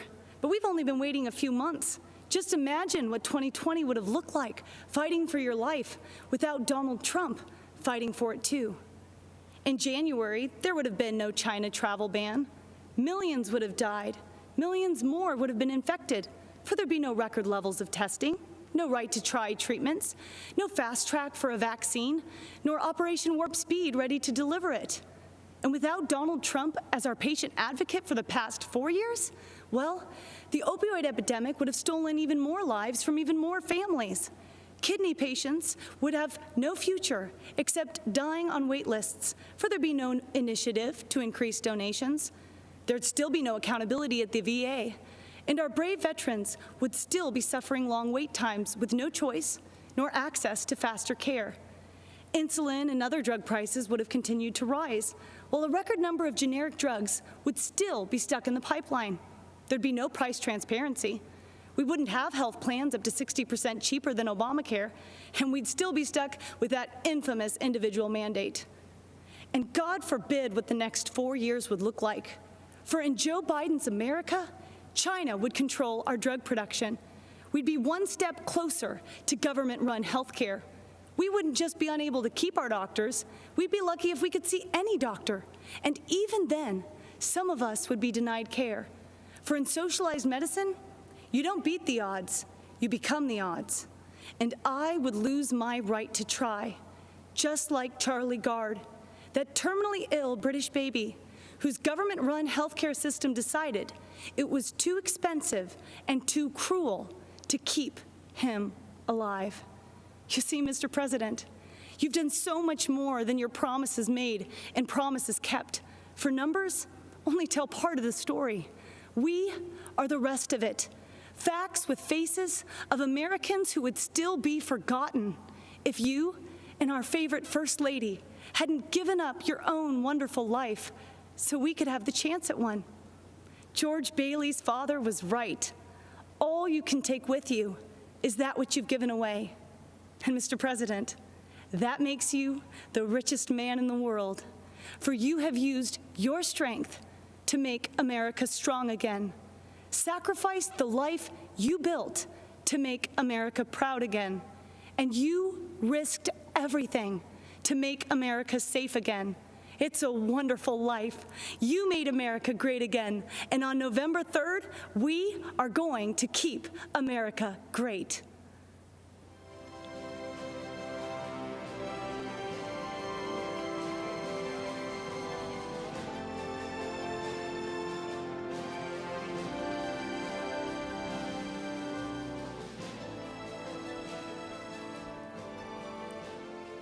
Hello, America.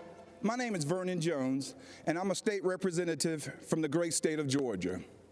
As you can see, I'm a man of color, and I'm a lifelong Democrat, too.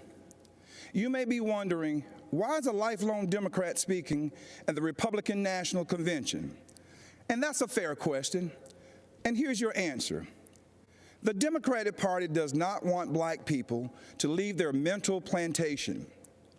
We've been forced to be there for decades and generations. But I have news for Joe Biden. We are free. We are free people with free minds. And I'm part of a large and growing segment of the black community who are independent thinkers, and we believe that Donald Trump is the president that America needs to lead us forward.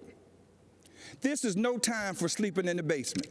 Joe Biden has had 47 years to produce results, but he's been all talk and no action, just like so many of the Democrats who've been making promises to the black voters for decades. We've been their captive audience. When President Trump sought to earn the black vote, the Democratic Party leaders went crazy.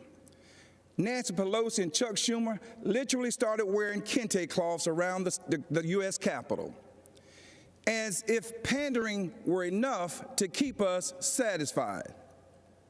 Let me tell you why I'm supporting our president. I grew up in the South, in Laurel Hill, North Carolina, Scotland County, the Green Pond community to be exact.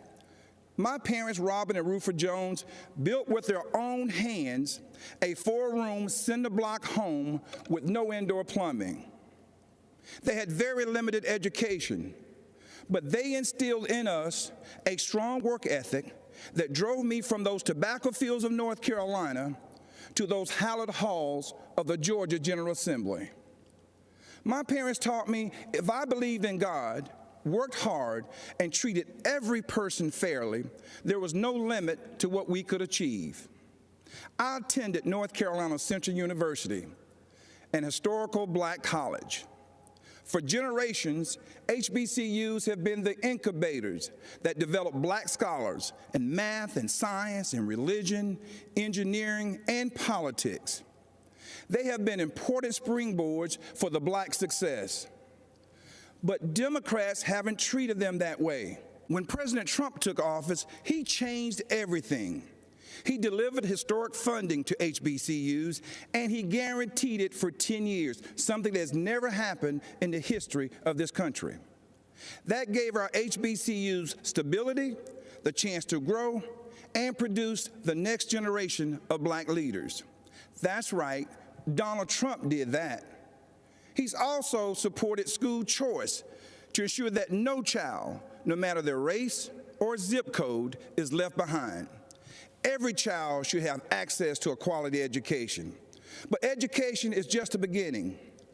The president also built the most inclusive economy ever, with record low unemployment for African Americans and record high participation in the workforce.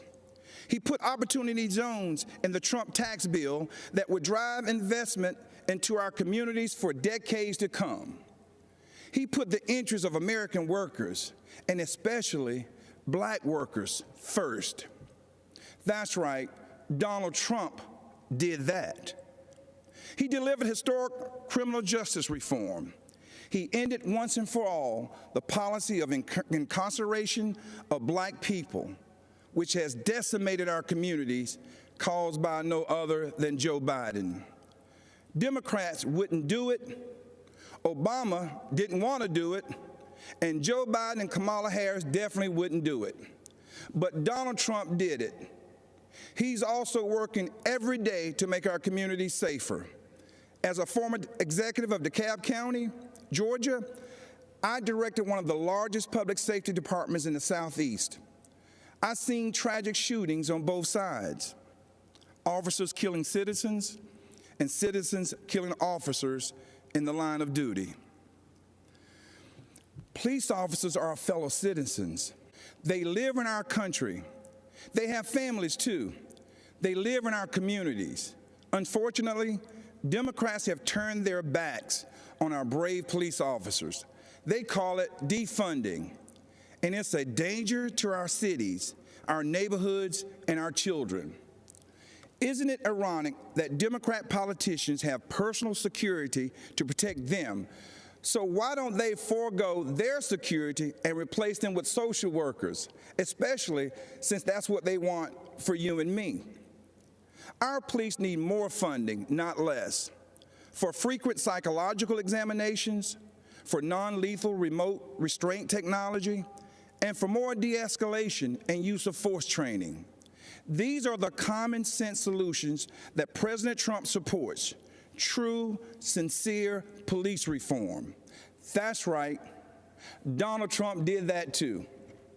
Education, jobs, safety, security, on issue after issue. And in just a single term, he destroyed these negative forces that have victimized the black community for decades. He gave us the opportunity to rise. Now, you know, when I made the public announcement of my support for President Trump, all hell broke loose. I was threatened, called an embarrassment, and asked to resign by my own party. Unfortunately, that's consistent with the Democratic Party and how they view independent thinking black men and women. But I'm here to tell you that black voices are becoming more woke and louder than ever. The Democratic Party has become infected with a pandemic of intolerance, bigotry, socialism, anti-law enforcement bias, and a dangerous tolerance for people who attack others, destroy their property, and terrorize our own communities. That's what this election is all about. And that's why right now, more than ever, More than ever before, America needs Donald Trump in the Oval Office for another 4 years. God bless you, and vote Donald J. Trump. Thank you.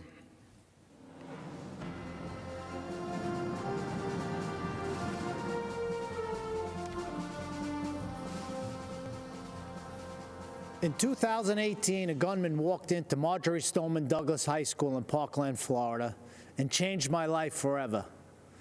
My name is Andrew Pollock. His name isn't worth saying. One of the seniors walking in the hallways that day was my beautiful daughter, Meadow. She was just months away from graduating and beginning a new life. We were so proud of the woman she had become. But in the hallway on that 3rd floor, the gunman saw Meadow and shot her down the hallway, hitting her 4 times. After she was shot and on the floor, she crawled over to another student, a freshman girl, to protect her. She draped her body over her, and then the scumbag gunman shot my daughter at point-blank range 5 more times, killing Meadow and the girl she was shielding. She had a whole life ahead of her, and in that life, she could have done anything and been anything. So many moments that I waited so long for were taken from me. I didn't get to drop her off at college. I didn't get to walk her down the aisle. But every moment was taken from her, and for what? I never wanted this to become a political spectacle, but it did. I never wanted to meet the president like this, but I did. I was invited to the White House. The truth is, I had just buried my daughter that week. I really wasn't interested in public events like a tour or a photo op. I was interested in answers and solutions. So if the president wanted to meet me personally, I said I'd go. They said, of course, that was his plan.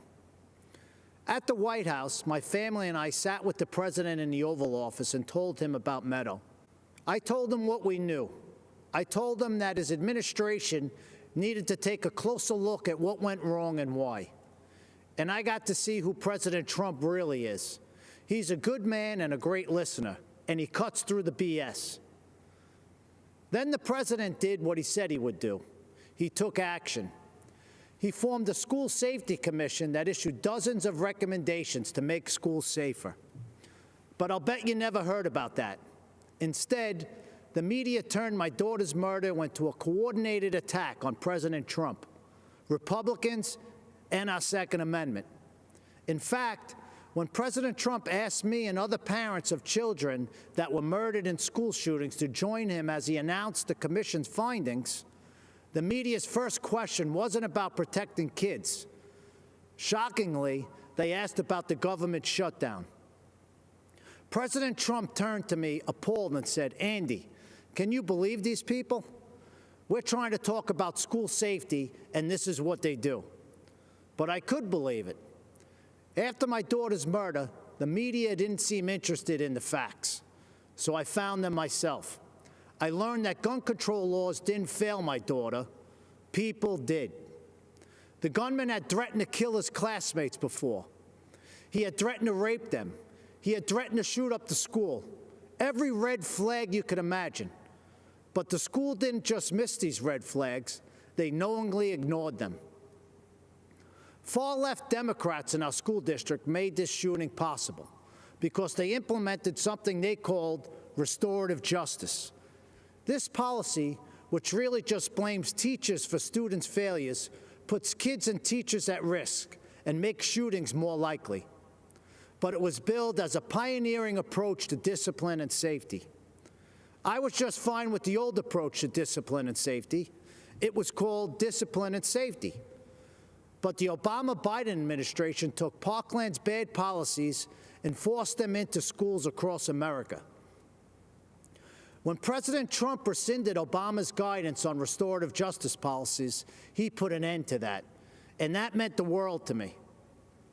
It's hard to tell how much Mr. Biden understands about what happened at Parkland. Mr. Biden has campaigned on bringing back restorative justice as part of his unity platform with Bernie Sanders and has pledged to implement it in school districts across America. But he doesn't even seem to know when the shooting happened. He said that he was vice president when it happened, but he wasn't. Mr. Biden may not know when my daughter was murdered, but I do. February 14, 2018. Mr. Biden may not know that these policies make shootings more likely, but I do. Mr. Biden may not know who was vice president that day, but I do. It wasn't Joe Biden, it was Mike Pence, thank God. And I know who the president was, too. It wasn't Barack Obama, it was President Donald J. Trump, and he took action. I truly believe the safety of our kids depends on whether this man is reelected. I hope you'll join me in helping to make that happen. Mr. President, myself and millions of Americans appreciate you and love you. God bless America, and God bless our President, Donald J. Trump. Thank you. A curfew now in effect for the city of St. Louis. Protests in St. Louis turned violent.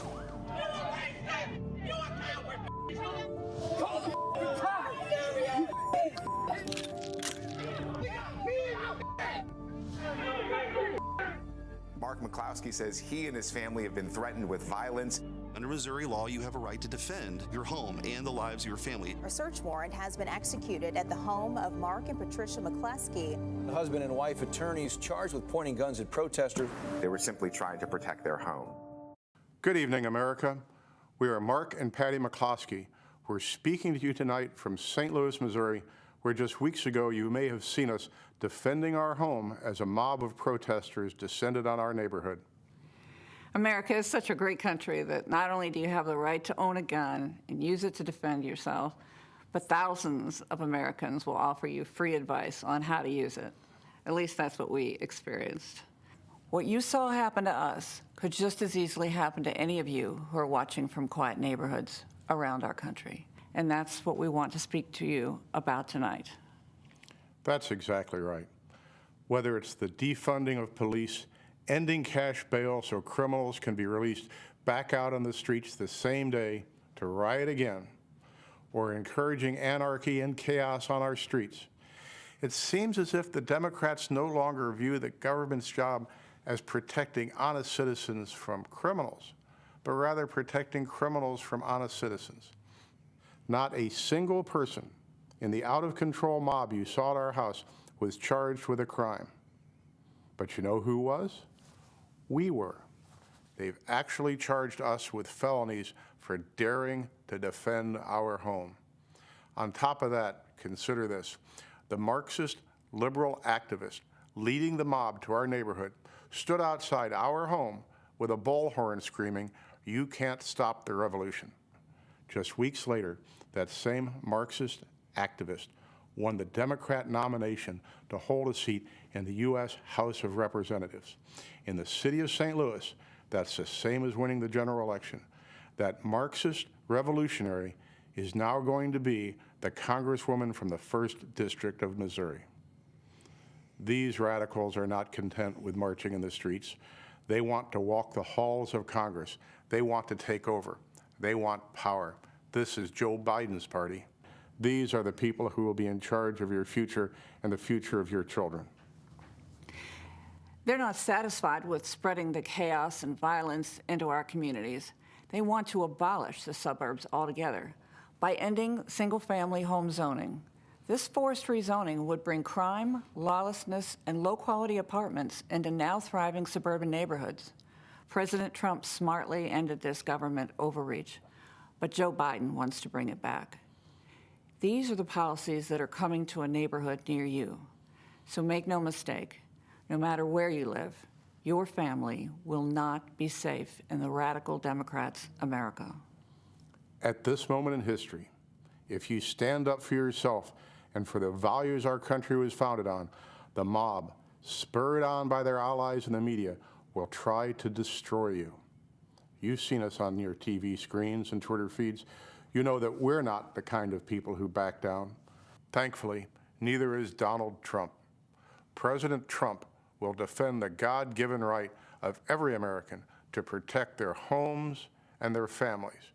But more than that, Trump's vision for America is a country where you have an opportunity to work hard and build the life you dream of, with a job you love, with your children being educated in great schools, in a community where your family can play in the backyard without fear, worship in a church without shame, and express your beliefs without retribution. Trump brought us the greatest economy our country had ever seen. The Democrats have brought us nothing but destruction. When we don't have basic safety and security in our communities, we'll never be free to build a brighter future for ourselves, for our children, or for our country. That's what's at stake in this election, and that's why we must re-elect Donald Trump.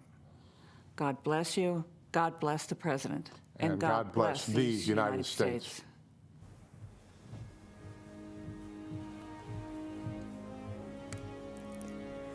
Good evening, America. I'm Kimberly Guilfoyle. I speak to you tonight as a mother, a former prosecutor, a Latina, and a proud American. And yes, a proud supporter of President Donald J. Trump. Why? Because he is the president who delivers for America. He built the greatest economy the world has ever known for the strivers, the working class and middle class. As Commander-in-Chief, he always puts America first. President Trump is the law and order president. Now, presidential leadership is not guaranteed. It is a choice. Biden, Harris, and the rest of the socialists will fundamentally change this nation. They want open borders, closed schools, dangerous amnesty, and will selfishly send your jobs back to China while they get rich.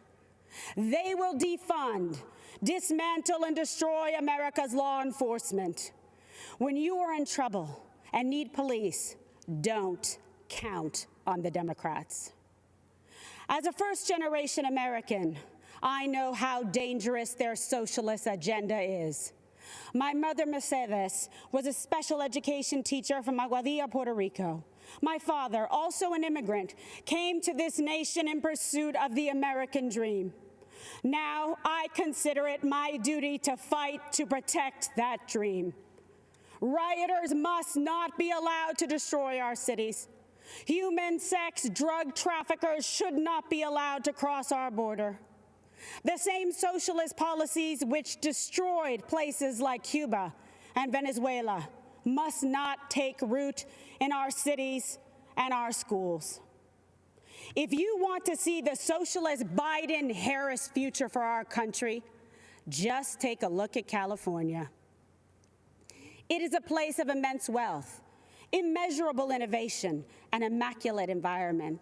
And the Democrats turned it into a land of discarded heroin needles in parks, riots in streets, and blackouts in homes. In President Trump's America, we light things up. We don't dim them down. We build things up. We don't burn them down. We kneel in prayer, and we stand for our flag. This election is a battle for the soul of America. Your choice is clear. Do you support the cancel culture, the cosmopolitan elites of Nancy Pelosi, Chuck Schumer, and Joe Biden, who blame America first? Do you think America is to blame? Or do you believe in American greatness? Believe in yourself, in President Trump, in individual and personal responsibility. They want to destroy this country and everything that we have fought for and hold dear. They want to steal your liberty, your freedom. They want to control what you see and think and believe so that they can control how you live.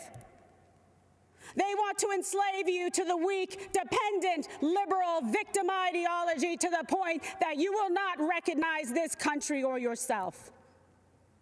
From the beginning, when President Trump spoke about making America great again, he was speaking about that shining city on a hill and restoring the beacon of light that once shined so bright. His promise was to put America first, and he has.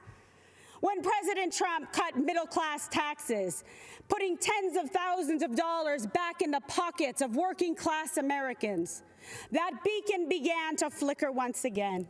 When President Trump commanded the defeat of ISIS, took out al-Baghdadi and Soleimani, and paved the way for peace in the Middle East, that beacon started to glow. When he negotiated historic trade deals with Canada, Mexico, Japan, and China, bringing back thousands of manufacturing jobs to America, that beacon shined bright once again for the world to see. America, it's all on the line. President Trump believes in you. He emancipates and lifts you up to live your American dream. You are capable. You are qualified, you are powerful, and you have the ability to choose your life and determine your destiny. Don't let the Democrats take you for granted. Don't let them step on you. Don't let them destroy your families, your lives, and your future. Don't let them kill future generations because they told you and brainwashed you and fed you lies that you weren't good enough. Like my parents, you can achieve your American dream. You can be that shining example to the world. Manifest and be the change in this country that you dream, that you hope, that you believe in. Stand for an American president who is fearless, who believes in you, and who loves this country and will fight for her. President Trump is the leader who will rebuild the promise of America and ensure that every citizen can realize their American dream. Ladies and gentlemen, leaders and fighters for freedom and liberty and the American dream, the best is yet to come.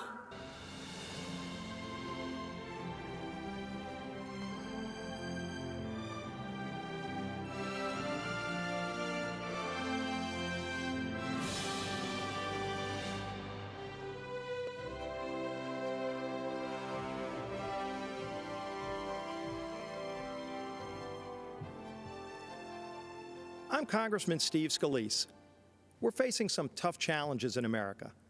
This isn't the first time we've been here. I've worked closely with Donald Trump over the last few years, and if there's one constant theme to how he approaches problems, it's how much he cares about the hardworking people that Washington left behind. I've seen this firsthand. After I was shot on a baseball field by a leftist gunman, first responders rushed me to a hospital where I battled for my life. That same night, Donald Trump came to the hospital along with First Lady Melania Trump. They consoled my wife, Jennifer. They were there for my family in my darkest hours. Donald Trump would call to check on me throughout the following weeks, just to see how I was doing. That's the kind of person he is.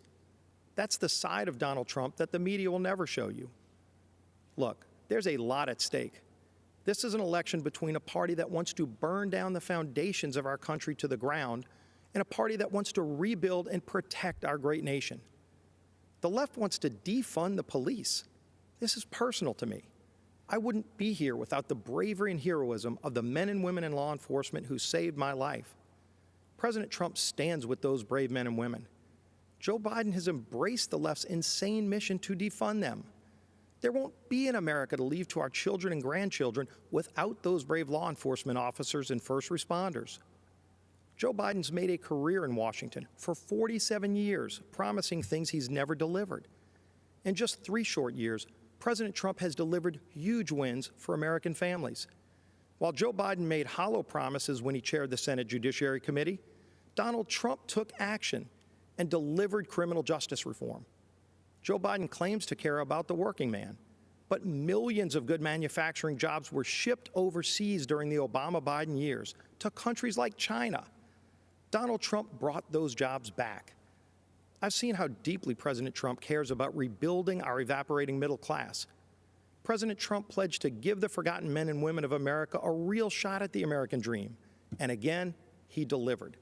The lowest unemployment rate in over 50 years, women creating small businesses at record pace, wages rising, the fastest, by the way, for lowest income levels. What can Joe Biden say to that? What has Joe Biden done in his 47 years in Washington that can compare to that?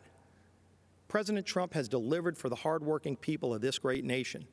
It's going to take that kind of bold leadership to get us out of this COVID crisis. After President Trump saved lives by shutting down flights from China and Europe, he's now focusing the full weight of the government on a revolutionary plan to cure this virus by cutting red tape and empowering scientists to create a vaccine. This is visionary leadership in action at a time when we can't afford another 47 years of hollow promises. America's been through tough times before. Who better to lead us out of these times than the president who already built the strongest economy our country has ever seen? Donald Trump did it before.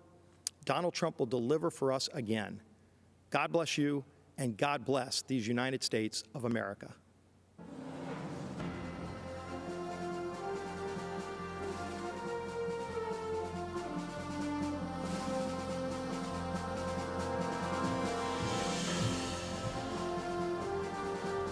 I'm Sean Parnell, and it is an honor to be here. In 2006, the Army sent me to Afghanistan as a young platoon leader, placed in command of Americans from every corner of our planet. Our platoon reflected the diversity of our nation, every race, creed, and religion. Despite those differences, we were bound together as brothers from the same American family. On June 10, 2006, our platoon was attacked just after dawn. Outnumbered 10-1, we endured mortar and machine gun fire as hundreds of Taliban charged us from three sides. We had 24 men that day. Wave after wave of Taliban advanced up the hill. I was wounded 3 times in the fighting. Nearly all of my platoon was wounded within the first minute, but the enemy kept coming. We fought to our last rounds of ammunition, and when it was over, we held the hill. In the face of death, I saw ordinary Americans become heroes. In our darkest hour, when our survival depended on each other, my men and I learned an important lesson. We all bleed red. Our differences did not define us. United, we were unbeatable.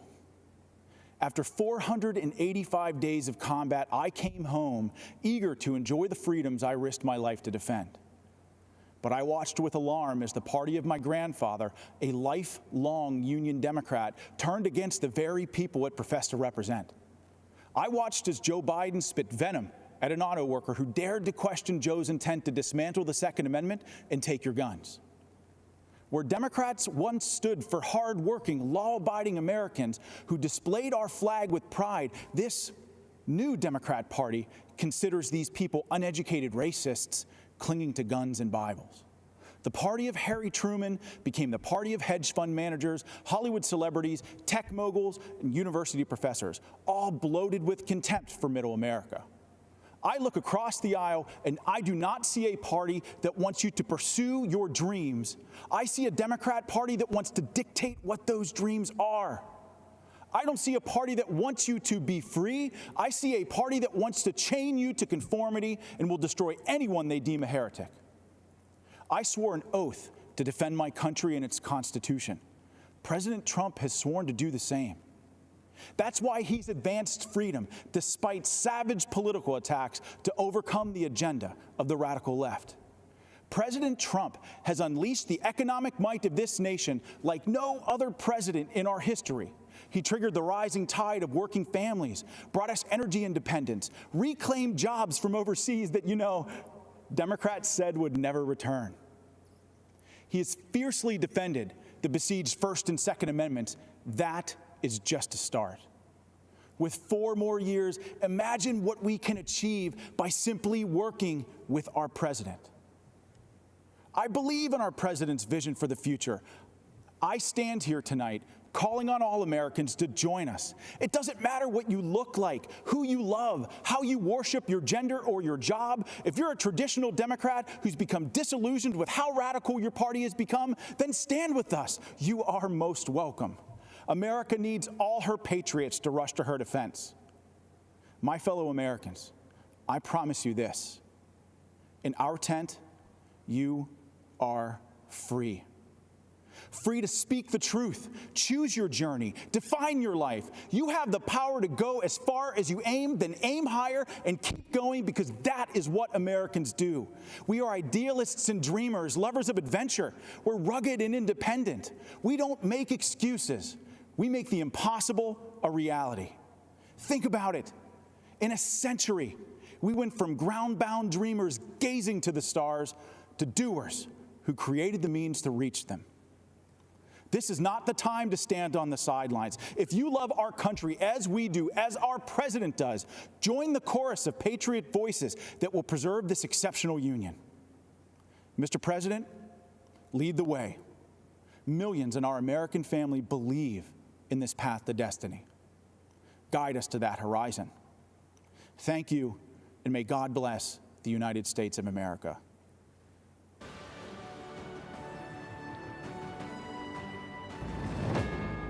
We come together to imagine a future determined by the shining light of our hopes and values and faith. A country where we are judged by our character with dignity and respect for all. The belief that all are created equal, that lives matter irrespective of race, creed, or color. Committed to excelling beyond our dreams. 4 years ago, we faced an historic crossroad. Career politicians promising change every election, but delivering emptiness. We chose a different path. A man who is not a politician, a man who cares, a man who works tirelessly for you. Still, politicians spun their deceptions and obstructed progress, fanning the flames of lawlessness. We all know that it is easy to criticize. It takes a true leader to solve problems. COVID-19, while others criticize without solutions. President Trump's swift action saved lives. And as leading Democrats want to keep businesses closed down, our president is leading the way for a full economic recovery. We are America. We as Americans work together to overcome challenges, write our own stories. America, land of promise, land of opportunity, land of heroes, land of greatness.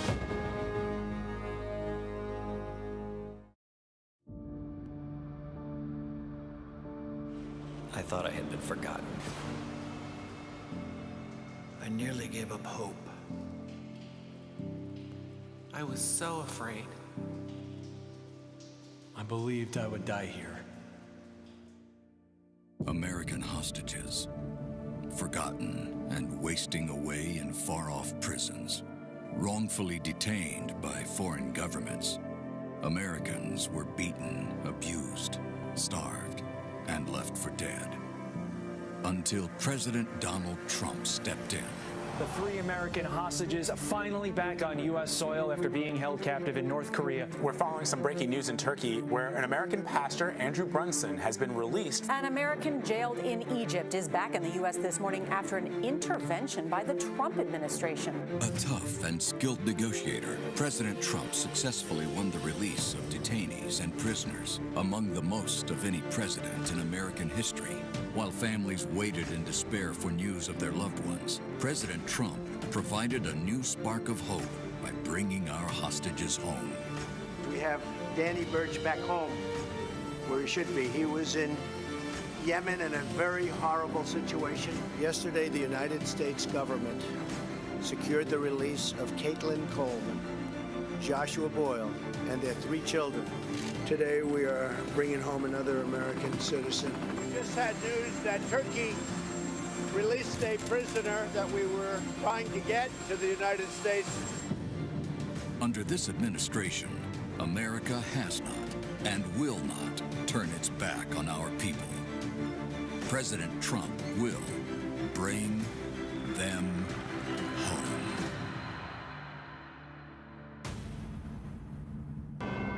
Diplomacy, negotiation skills, perseverance, faith. The ingredients of hope when there is no hope. No American should ever be left behind. Priority, freeing American hostages.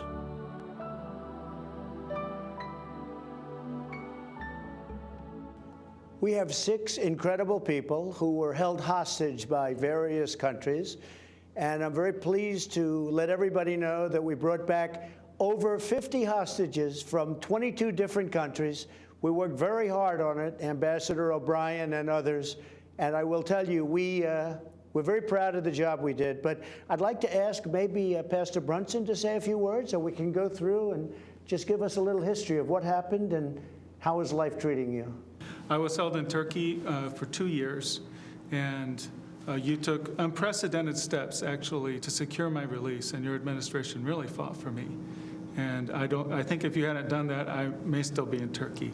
So I'm very grateful. 28 years, right? They had you there they had you scheduled for a long time, Andrew. Yes. We had to get you back. And I have to say that, to me, President Erdogan was very good. And I know they had you scheduled for a long time, and you were a very innocent person. And he ultimately, after we had a few conversations, he agreed. So we appreciate that, and we appreciate the people of Turkey. And you still appreciate the people of Turkey, I understand, right? We love the Turkish people. We still That's do. great. It's great to have you back, Andrew. Thank you. Please. Mr. President, thank you for having me. Thank My you. name is Sam Goodwin. I'm from St. Louis, Missouri. I was held in Syria for 63 days, and I think I speak for my fellow former hostages and detainees here when I say I'm as grateful as I've ever been for anything to be home safely. And thank you for the invitation and opportunity to be here. Particularly, Ambassador O'Brien was incredibly supportive and helpful to my family, and can't say enough nice things about him. Thank you for promoting him. Good. And just really happy to be here, so thank you. We got you back. You got me back, yeah. We got you all back, and we have some more that we're working on right now to get back that we better do. Please, go ahead. My name is Michael White, Mr. President. I do, once again, it's an honor to be here, honor to meet you in person. Basically, what had happened with me is I traveled over to the country of Iran. It turned out it was a major, major trap, and I was apprehended there. I went through a lot in their injustice system, in the Iranian justice system. Iran is an oppressive, extortionist, terrorist regime. You know what I'm talking about. But what you did, sir, is you were able to get me out of that prison in record time. It was amazing. Thank you very much. Well, thank you, Really Mr. President. The appreciate honor's it. all mine. Please. Yeah, my name is Josh Holt. This is my wife, Tammy. Yes. We were held hostage in Venezuela for 2 years. I know very well. And you helped us get out. Senator Hatch worked with you very well on that as well. And it was a great honor to be able to meet you right when we got back. And I remember a lot of people asking me, what was it like meeting President Trump? And I just say I was blown away. I'd just gotten released after 2 years. Then I'm shaking the hand of the president in the Oval Office. So I don't really remember a whole lot of it. So it's nice to meet you again. And it's been great. It's been great to be back, helping people through situations that they've gone through. And now we have started our family. Well, the great people of Utah really wanted me to do something about the two of you, and we were able to do it. And a little bit of a miracle, I think, frankly. It was. Because that was a very hostile period. And we appreciate everybody working so hard with us, but we were able to get you both back. And are you living in Utah now, I hope? We're still living in Utah. That's good. We'll say hello to the folks in Utah because they're great people. Thank you very much. Congratulations. Thank you. Please. I'm Brian there. Spent an unexpected trip there in India. I was not going to India. I was going through India to Nepal, where I've been working for the last 18 years. But on behalf of my family and myself, thank you, President Trump, for getting us out and getting us home. The darkest moment of our whole time together, your letter to my wife came, and it really gave her the hope and the peace. And that's great. From that time forward, as more people got involved, especially the ambassador there in India, things became more peaceful, and the hope was there for the last 4 months that we really would get to come home, because they had planned on keeping me for 3 to 5 years. The original charge thing was 3 to 5 years, right. And that was cleared, and then they came up with new charges to do a 7-year term Well, in prison. India responded very well to my request, so we appreciate that. And We I appreciate it. everything y'all did. Thank you all for being with us. We have a few more people we want to get back, and we will get them back, and they'll be back very soon. Thank you very much. Appreciate it. Great stories.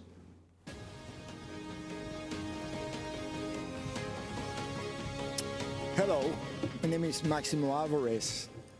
I live in Miami, Florida, not far from the state of Florida, which is in just a 90-mile wide blue strip on a map for me. It divides freedom from fear. It divides the past from the present, from the future. I know all about the past. I'll never forget my own. My family has fled totalitarianism and communism more than once. First my dad from Spain, then from Cuba. But my families don't run away. By the grace of God, I live the American dream, the greatest blessing I ever had. My dad, who only had a sixth-grade education, told me, "Don't lose this place. You'll never be as lucky as me." I'm speaking to you today because my family is done abandoning what we rightfully earned. There's no place to hide. I'm speaking to you today because President Trump may not always be politically correct. He's in fact a successful businessman, not your average career politician. Our president is just another family man, a friend, and most important, our elected commander-in-chief who puts America first. Keep in mind, the other guy running for president is mostly concerned about power. Yes, power for them, but not for the benefit of all Americans. I'm speaking to you today because I have seen people like this before. I've seen movements like this before. I've seen ideas like this before. And I am here to tell you, we cannot let them take over our country. I heard the promises of Fidel Castro, and I can never forget all those who grew up around me, who looked like me, who suffered and starved and died because they believed those empty promises. They swallowed the communist poison pill. If you have a chance, go to the Freedom Tower in Miami. Stop and listen. You can still hear the sounds of those broken promises. It is the sound of waves in the ocean carrying families clinging to pieces of wood. Families with children who can't swim, but willing to risk everything to reach this blessed land. It is the sound of tears hitting the paper of an application to become an American citizen. Most heard and liked the promises, but soon after, they experienced the reality. Look at them, listen to them, learn the truth. Those false promises spread the wealth, free education, free health care, defund the police, trust the socialist state more than your family and your community. They don't sound radical to my ears. They sound familiar. And Fidel Castro was asked if he was a communist. He said he was a Roman Catholic. He knew he had to hide the truth. But the country I was born in is gone, totally destroyed. When I watch the news in Seattle, Chicago, Portland, and other cities, when I see the history being rewritten, when I hear the promises, I've heard echoes of the former life I never wanted to hear again. I see shadows I thought I had outrun. My parents only wanted one person to decide my fate, me. Not some party member, not some government official, not some bureaucrat. In America, I would decide my own future. I am so grateful to America, the place where I was able to build my American dream through hard work and determination. President Trump knows that the American story was written by people just like you and I, who love our country and take risks to build a future for our families and neighbors. I may be a Cuban-born, but I am 100% American. This is the greatest country in the world. And I said this before. If I gave away everything that I have today, it would not equal 1% of what I was given when I came to this great country of ours. The gift of freedom. Right now, it is up to us to decide our fate and to choose freedom over oppression. President Trump, he's fighting the forces of anarchy and communism. And I know he will continue to do just that. And what about his opponent and the rest of the D.C. swamp? I have no doubt they will hand the country over to those dangerous forces. You and I will decide. And here's what I've decided. My decision is very easy. I choose President Trump because I choose America. I choose freedom. I still hear my dad.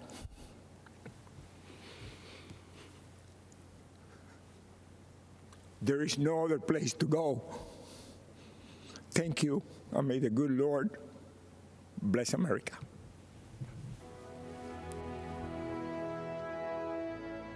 The Democrats are just going more and more left. Many positive about socialism, liking it more than capitalism. Many of the ideas we fought for that were considered radical are now mainstream. The compromise that they came up with, if implemented, will make Biden the most progressive president since FDR. The radical left has taken over the Democratic Party, and Joe Biden is marching in lockstep with them. Biden and the far left are promising to crush middle-class families with trillions in new taxes. If you elect me, your taxes are going to be raised, not cut. Promising amnesty and health care for 11 million illegal immigrants. Citizenship for 11 million undocumented folks. Promising to shut down energy exploration, killing jobs, and hurting America's economy. I guarantee we're going to end fossil fuel. In Joe Biden's America, the radical left get whatever they want, and you get to pay for it. They've already taken over Joe Biden and the Democratic Party. Don't let them take over America.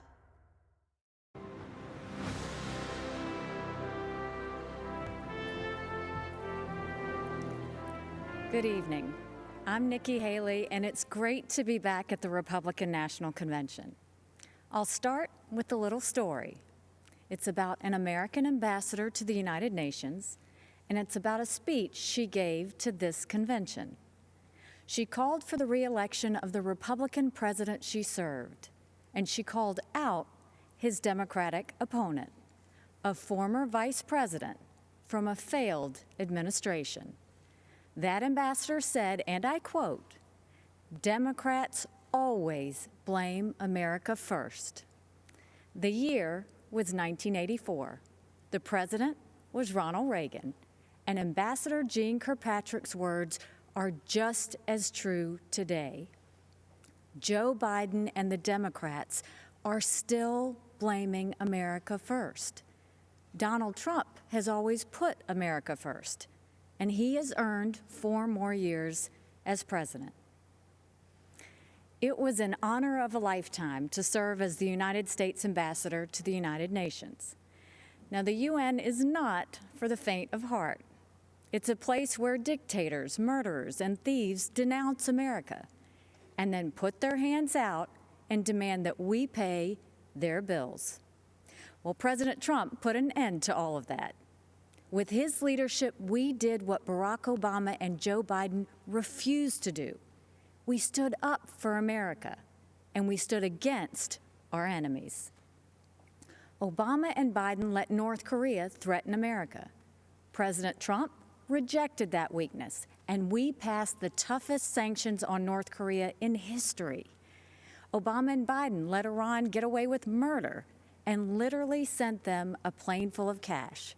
President Trump did the right thing and ripped up the Iran nuclear deal. Obama and Biden led the United Nations to denounce our friend and ally, Israel. President Trump moved our embassy to Jerusalem, and when the UN tried to condemn us, I was proud to cast the American veto. This president has a record of strength and success. The former vice president has a record of weakness and failure. Joe Biden is good for Iran and ISIS, great for communist China, and he's a godsend to everyone who wants America to apologize, abstain, and abandon our values. Donald Trump takes a different approach. He's tough on China, and he took on ISIS and won. And he tells the world what it needs to hear. At home, the president is the clear choice on jobs and the economy. He's moved America forward, while Joe Biden has held America back. When Joe was VP, I was governor of the great state of South Carolina. We had a pretty good run. Manufacturers of all kinds flocked to our state from overseas, creating tens of thousands of American jobs. People were referring to South Carolina as the beast of the Southeast, which I loved. Everything we did happened in spite of Joe Biden and his old boss. We cut taxes, they raised them. We slashed red tape, they piled on more mandates. And when we brought in good-paying jobs, Biden and Obama sued us. I fought back, and they gave up. A Biden-Harris administration would be much, much worse. Last time, Joe's boss was Obama. This time, it would be Pelosi, Sanders, and the squad. Their vision for America is socialism, and we know that socialism has failed everywhere. They want to tell Americans how to live and what to think. They want a government takeover of health care. They want to ban fracking and kill millions of jobs. They want massive tax hikes on working families. Joe Biden and the socialist left would be a disaster for our economy. But President Trump is leading a new era of opportunity. Before Communist China gave us the coronavirus, we were breaking economic records left and right. The pandemic has set us back, but not for long. President Trump brought our economy back before, and he will bring it back again. There's one more important area where our president is right. He knows that political correctness and cancel culture are dangerous and just plain wrong. In much of the Democratic Party, it's now fashionable to say that America is racist. That is a lie. America is not a racist country. This is personal for me. I am the proud daughter of Indian immigrants. They came to America and settled in a small southern town. My father wore a turban. My mother wore a sari. I was a brown girl in a black and white world. We faced discrimination and hardship, but my parents never gave in to grievance and hate. My mom built a successful business. My dad taught 30 years at a historically black college, and the people of South Carolina chose me as their first minority and first female governor. America is a story that's a work in progress. Now is the time to build on that progress and make America even freer, fairer, and better for everyone. That's why it's so tragic to see so much of the Democratic Party turning a blind eye towards riots and rage. The American people know we can do better. And of course we value and respect every black life. The black cops who've been shot in the line of duty, they matter. The black small business owners who've watched their life's work go up in flames, they matter. The black kids who've been gunned down on the playground, their lives matter too. And their lives are being ruined and stolen by the violence on our streets. It doesn't have to be like this. It wasn't like this in South Carolina 5 years ago. our state came face to face with evil. A white supremacist walked into Mother Emanuel Church during Bible study. 12 African Americans pulled up a chair and prayed with him for an hour. Then he began to shoot. After that horrific tragedy, we didn't turn against each other. We came together, black and white, Democrat and Republican. Together, we made the hard choices needed to heal and removed a divisive symbol peacefully and respectfully. What happened then should give us hope now. America isn't perfect, but the principles we hold dear are perfect. If there's one thing I've learned, it's that even on our worst day, we are blessed to live in America. It's time to keep that blessing alive for the next generation. This president and this party are committed to that noble task. We seek a nation that rises together, not falls apart in anarchy and anger. We know that the only way to overcome America's challenges is to embrace America's strengths. We are striving to reach a brighter future where every child goes to a world-class school chosen by their parents, where every family lives in a safe community with good jobs, where every entrepreneur has the freedom to achieve and inspire, where every believer can worship without fear, and every life is protected, where every girl and boy, every woman and man of every race and religion has the best shot at the best life. In this election, we must choose the only candidate who has and who will continue delivering on that vision. President Trump and Vice President Pence have my support, and America has our promise. We will build on the progress of our past and unlock the promise of our future. That future starts when the American people re-elect President Donald Trump. Thank you, good night, and may God always bless America.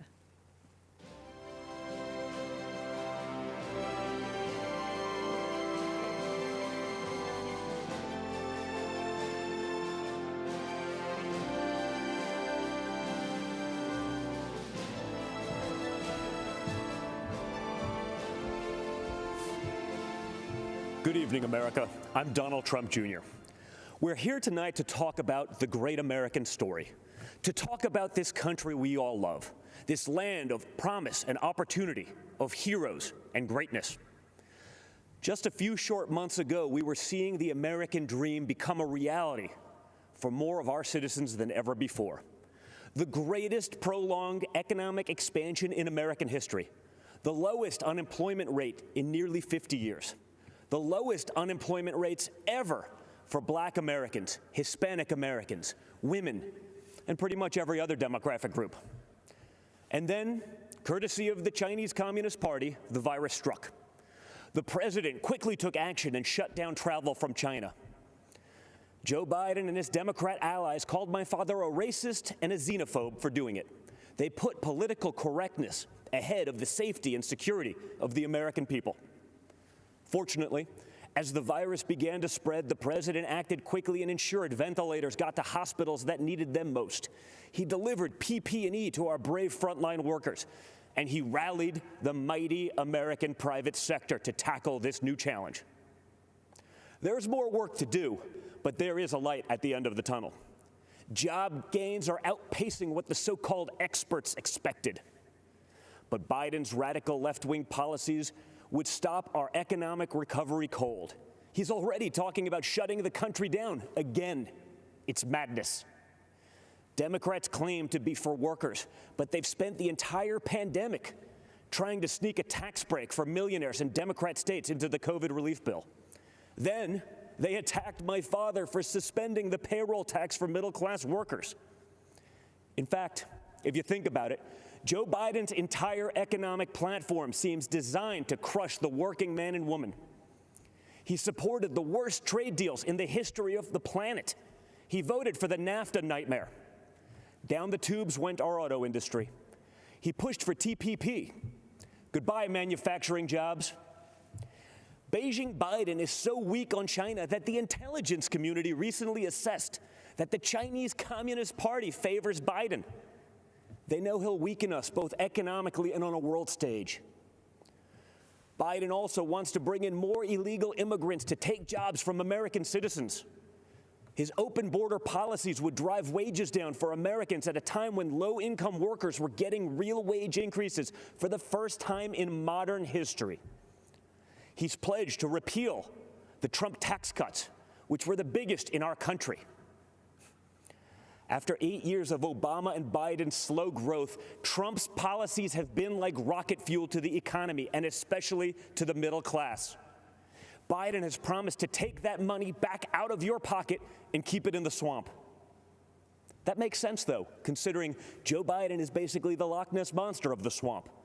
For the past half-century, he's been lurking around in there. He sticks his head up every now and then to run for president. Then he disappears and doesn't do much in between. So if you're looking for hope, look to the man who did what the failed Obama-Biden administration never could do and built the greatest economy our country has ever seen. And President Trump will do it again. We will be stronger than ever because when we put our mind to it, there is no obstacle that America can't surmount. Except there's a difference this time. In the past, both parties believed in the goodness of America. We agreed on where we wanted to go. We just disagreed on how to get there. This time, the other party is attacking the very principles on which our nation was founded. Freedom of thought, freedom of speech, freedom of religion, the rule of law. Thomas Jefferson famously said, "I have sworn upon the altar of God eternal hostility against every form of tyranny over the mind of man." Our founders believed there was nothing more important than protecting our God-given right to think for ourselves. Now, the left, they're trying to cancel all of those founders. They don't seem to understand this important principle. In order to improve in the future, we must learn from our past, not erase it. So we're not going to tear down monuments and forget the people who built our great nation. Instead, we will learn from our past so we don't repeat any mistakes. And we will work tirelessly to improve the lives of all Americans. Joe Biden and the radical left are now coming for our freedom of speech. They want to bully us into submission. If they get their way, it will no longer be the silent majority. It will be the silenced majority. This has to stop. Freedom of expression used to be a liberal value, at least before the radical left took over. Now the Republican Party is the home of free speech, the place where anyone from any background can speak their mind, and may the best ideas win. People of faith are under attack. You're not allowed to go to church, but mass chaos in the streets gets a pass. It's almost like this election is shaping up to be church, work, and school versus rioting, looting, and vandalism. Or, in the words of Biden and the Democrats, peaceful protesting. Anarchists have been flooding our streets, and Democrat mayors are ordering the police to stand down. Small businesses across America, many of them minority-owned, are being torched by mobs. The Democrat mayors pretend it's not happening. They actually called it a summer of love. And that brings me to another important principle. Every American must be free to live without fear of violence in your country, in your communities, and in your homes. All men and women are created equal and must be treated equally under the law. That's why we must put an end to racism, and we must ensure that any police officer who abuses their powers is held accountable. What happened to George Floyd is a disgrace, and if you know a police officer, you know they agree with that too. But we cannot lose sight of the fact that our police are American heroes. They deserve our deepest appreciation. Because no matter what the Democrats say, you and I both know when we dial 911, we don't want it going to voicemail. So defunding the police is not an option. Everything starts with safety and security. You can't have anything else without it. You can't focus on building a better future for your children without the peace of mind that they can study safely in their classrooms. play safely in their neighborhoods, and sleep safely in their beds. But safety is only the beginning. Trump's America is a land of opportunity, a place of promise. I was fortunate enough to grow up in a family that could afford the best schools and the finest universities. But a great education cannot be the exclusive right of the rich and powerful. It must be accessible to all. And that's why my dad is pro-school choice. That's why he's called education access the civil rights issue, not just of our time, but of all time. It is unacceptable that too many African American and Hispanic American children are stuck in bad schools just because of their zip code. Donald Trump will not stand for it. If Democrats really wanted to help minorities and underserved communities, instead of bowing to big money union bosses, they'd let parents choose what school is best for their kids. They'd limit immigration to protect American workers. They'd support the police who protect our neighborhoods. They'd learn how to negotiate trade deals that prioritize America's interests for a change. They'd end the endless wars and quit sending our young people to solve problems in foreign lands. They'd cut taxes for families and workers. They'd create opportunity zones that drive investment into inner cities. In other words, if Democrats cared for the forgotten men and women of our country, they'd do exactly what President Trump is doing. America is the greatest country on earth, but my father's entire worldview revolves around the idea that we can always do even better. Imagine the life you want to have, one with a great job, a beautiful home, a perfect family. You can have it. Imagine the country you want to live in, one with true equal opportunity, where hard work pays off and justice is served with compassion and without partiality. You can have it. Imagine a world where the evils of communism and radical Islamic terrorism are not given a chance to spread, where heroes are celebrated and the good guys win. You can have it. That is the life. That is the country. That is the world that Donald Trump and the Republican Party are after. And yes, you can have it. Because unlike Joe Biden and the radical left Democrats, our party is open to everyone. It starts by rejecting radicals who want to drag us into the dark and embracing the man who represents a bright and beautiful future for all. It starts by re-electing Donald J. Trump, President of the United States. Thank you, and God bless America.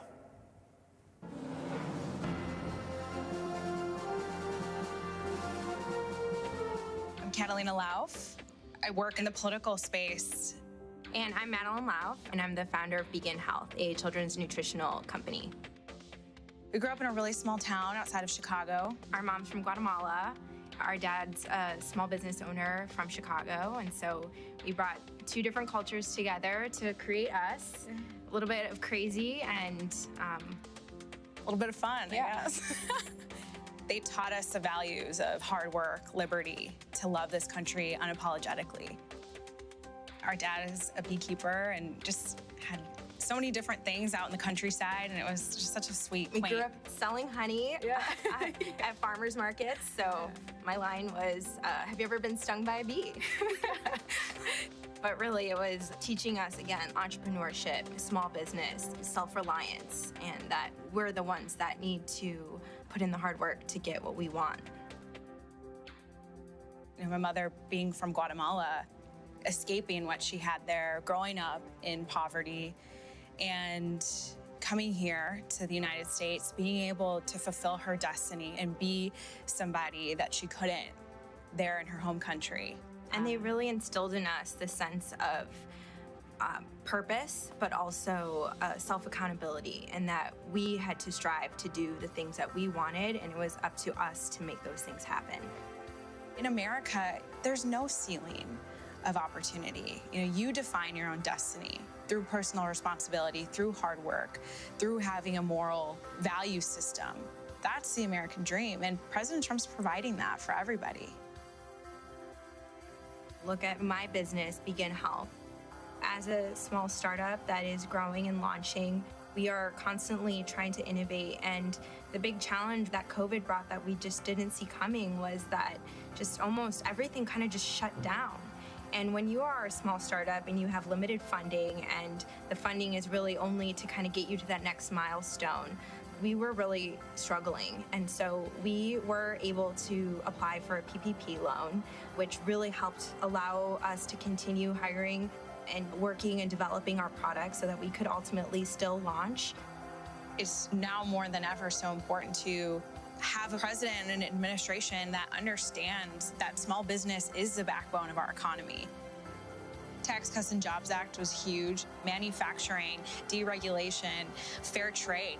These are things that affected real Americans. We have a champion in the Oval Office who has this business background. He actually understands the need for small businesses like my sisters to survive. We aren't the stereotypical conservative. I mean, we come from Hispanic descent and we're millennial women, and that's not what the media wants. And so somebody like AOC, Alexandria Ocasio-Cortez, this far left, these women come out with these very destructive political ideologies that are trying to infiltrate millennials and the next generation. I decided to step up and say, well, we need a counter voice to these women. There has been an assault on capitalism, just generally.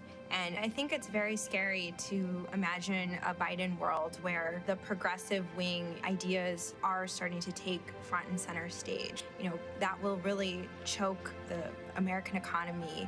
There will be over-regulation, over-taxation. It's very hard to innovate through those two things. And ultimately, what's really sad is the thought of making all of us dependent on the government, and we are not going to allow that. I've seen a lot of moderates, a lot of people now changing over because of everything that's been happening. This is a taste of Biden's America. I mean, the rioting, the crime, freedom is at stake now, and this is going to be the most important election of our lifetime. We want to preserve the America that our mother came here for. Having a thriving economy, that is keeping America great, and President Trump has delivered on that promise. He's truly fighting for the American people. We're the greatest country in the world, period. On our worst day, we're still the greatest country in the world. And in order to preserve that, it's by putting America first, having a thriving economy, having happiness.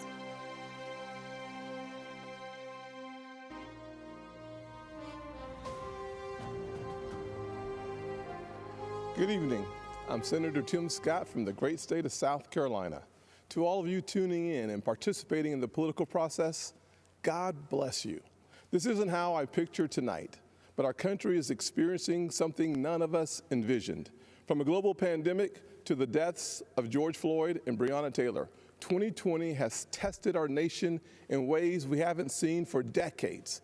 But regardless of the challenges presented to us, every 4 years, Americans come together to vote, to share stories of what makes our nation strong and the lessons we have learned that can strengthen it for further generations. Because while this election is between Donald Trump and Joe Biden, it is not solely about Donald Trump and Joe Biden. It's about the promise of America. It's about you and me, our challenges and heartbreaks, hopes and dreams. It's about how we respond when tackling critical issues like police reform, when Democrats called our work a token effort and walked out of the room during negotiations because they wanted the issue more than they wanted a solution. Do we want a society that breeds success or a culture that cancels everything it even slightly disagrees with? I know where I stand because you see, I am living my mother's American dream. My parents divorced when I was 7 years old, and we moved in with my grandparents into a 2-bedroom home with me, my mom, and my brother sharing a room and one bed. My mom worked 16 hours a day to keep food on the table and a roof over our heads. She knew that if we could find the opportunity, bigger things would come. I thought I had to use football to succeed in life, and my focus on academics faded away. My freshman year, I failed out. I failed 4 subjects: Spanish, English, world geography, and even civics. Trust me though, after 7 years in the Senate, I know I'm not the only one in Congress who failed civics. But even while I was failing the 9th grade, my mother always said to me, "Timmy, if you would just shoot for the moon, even if you miss, you'll be among the stars." She never lost faith in me, even when I lost faith in myself. Because of her encouragement, I went to summer school and caught up. The next year, I met my mentor, John Moniz, a Chick-fil-A operator. John saw something in me that I could not see in myself and started teaching me valuable life lessons. Like having a job would be a good thing, but creating jobs would be even better. That having an income could change my lifestyle, but creating a profit could change my community. He planted the seeds of what would become Opportunity Zones. This initiative that the President and I worked together on is now bringing more than $75 billion of private sector investment into distressed communities. I took those lessons to heart and started putting the pieces of my life back together. I realized a quality education is the closest thing to magic in America. That's why I fight to this day for school choice, to make sure every child in every neighborhood has a quality education. I don't care if it's a public, private, charter, virtual, or a homeschool. When a parent has a choice, their kid has a better chance. And the President has fought alongside me on that. Later in life, I started my own small business. That's why I know it is critical for us to have a tax code that encourages growth. We actually saw revenues to the Treasury increase after we lowered taxes in 2017. Rest assured, the Democrats do not want you to know that. After starting my small business and spending some time in local government, I decided to run for Congress in 2010.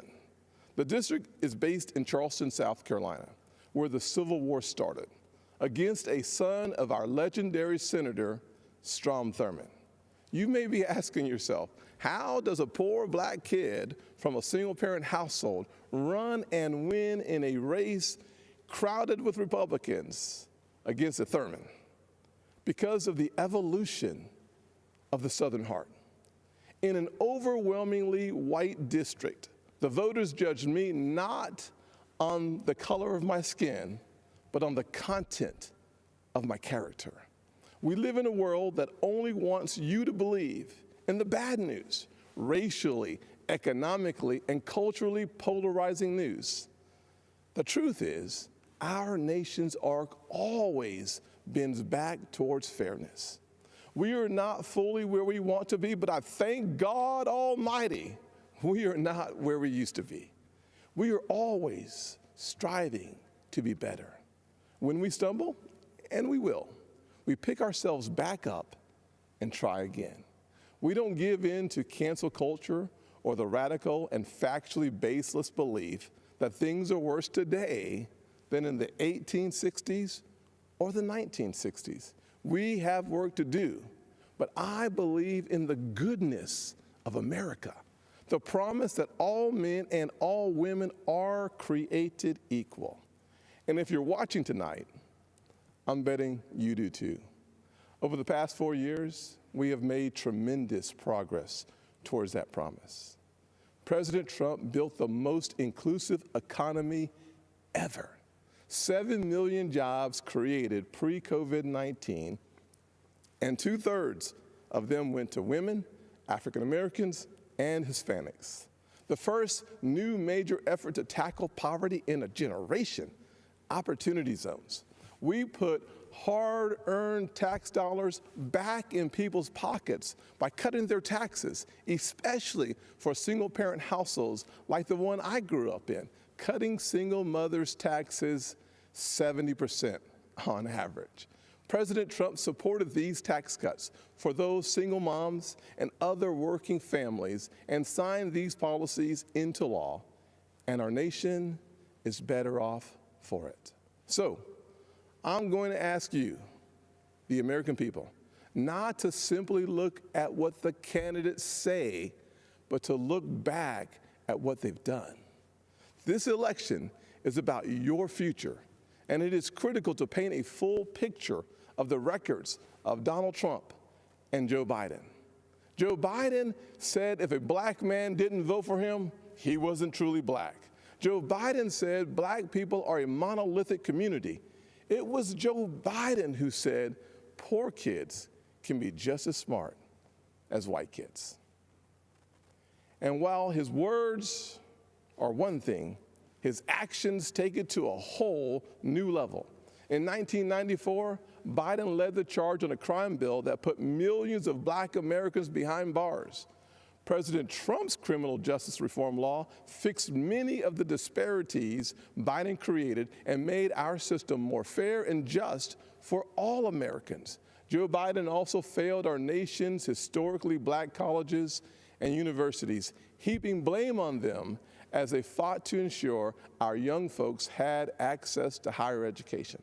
Once again, to clean up Joe Biden's mess, President Trump signed into law historically high funding for HBCUs, as well as a bill to give them permanent funding for the first time ever. And now Joe Biden wants to come for your pocketbooks. Unless, of course, you're a blue state millionaire. I'm serious. That's one of their solutions for the pandemic. They want to take more money from your pocket and give it to Manhattan elites and Hollywood moguls so they get a tax break. Republicans, however, passed President Trump's once-in-a-generation tax reform bill that lowered taxes for single moms, working families, and those in need. So when it comes to what Joe Biden says he'll do, look at his actions. Look at his policies. Look at what he already did and what he didn't do while he's been in Washington for 47 years. Ladies and gentlemen, people don't always see those failures because they think we're having a policy debate on two sides of an issue. That is not what is happening. Our side is working on policy, while Joe Biden's radical Democrats are trying to permanently transform what it means to be an American. Make no mistake, Joe Biden and Kamala Harris want a cultural revolution, a fundamentally different America. If we let them, they will turn our country into a socialist utopia. And history has taught us that path only leads to pain and misery, especially for hardworking people hoping to rise. Instead, we must focus on the promise of the American journey. I know that journey well. My grandfather's 99th birthday would have been tomorrow. Growing up, he had to cross the street if a white person was coming. He suffered the indignity of being forced out of school as a third grader to pick cotton, and he never learned to read or write. Yet, he lived long enough to see his grandson become the first African American to be elected to both the United States House and the United States Senate in the history of this country. Our family went from cotton to Congress in one lifetime. And that's why I believe the next American century can be better than the last. There are millions of families just like mine all across this nation, full of potential, seeking to live the American dream. And I'm here tonight to tell you that supporting the Republican ticket gives you the best chance of making that dream a reality. God bless you. And Father, please continue blessing the United States of America. God bless.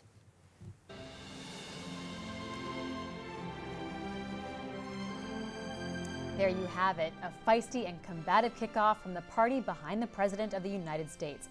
This is live coverage from the Washington Post. I'm Libby Casey. Day one of the Republican National Convention offered a sharp contrast with the Democrats and specifically Joe Biden's offer to be a choice of light. Speakers tonight hit socialism, communist China, and the Democratic nominee Joe Biden while praising Donald Trump. With me tonight, we've got Rhonda Colvin, Capitol Hill reporter, also James Hohmann, national reporter. Welcome back to both of you. James, what are your top thoughts after watching tonight? That it was not the hopeful, optimistic tone we were promised. That was the big critique of the Democratic convention, that it was so negative. I thought that there was that tension we talked about beforehand, which is this kind of desire to project optimism that the economy is bouncing back and that America is going to turn a corner, with sort of the running like a challenger in some ways, which is, painting this picture of this dystopian hellscape. And you saw that tension there toward the end of the night, with going from Nikki Haley, who talked about her inspiring immigrant story, to going to Donald Trump Jr., and then going to Tim Scott. In some ways, Nikki Haley and Tim Scott gave very kind of conventional, traditional Republican speeches, but they had an edge to them that is very fitting with sort of the theme of the Trump presidency and of this convention. You saw that too with the couple in St. Louis who talked about, they're coming for you next. No one is safe. So I think that ultimately will end up being what's remembered more than sort of the efforts to offer some uplift earlier in the evening. Let's turn to Rhonda Colvin. Rhonda, your initial thoughts. Well, looking backward, I think Tim Scott gave a speech. I was wondering actually why he was chosen to give like the last spot, the plum speaking position tonight. And I think he was utilized to show that the Republican Party is about progress. He talked about how he is an illustration of how the South has changed and progressed, and he's different than what his father's generation is, and that there are problems, but America can work through them. So it was really interesting that he was the last choice, because he isn't a loyalist to the president. I would not put him in the same column as Jim Jordan or Matt Gaetz.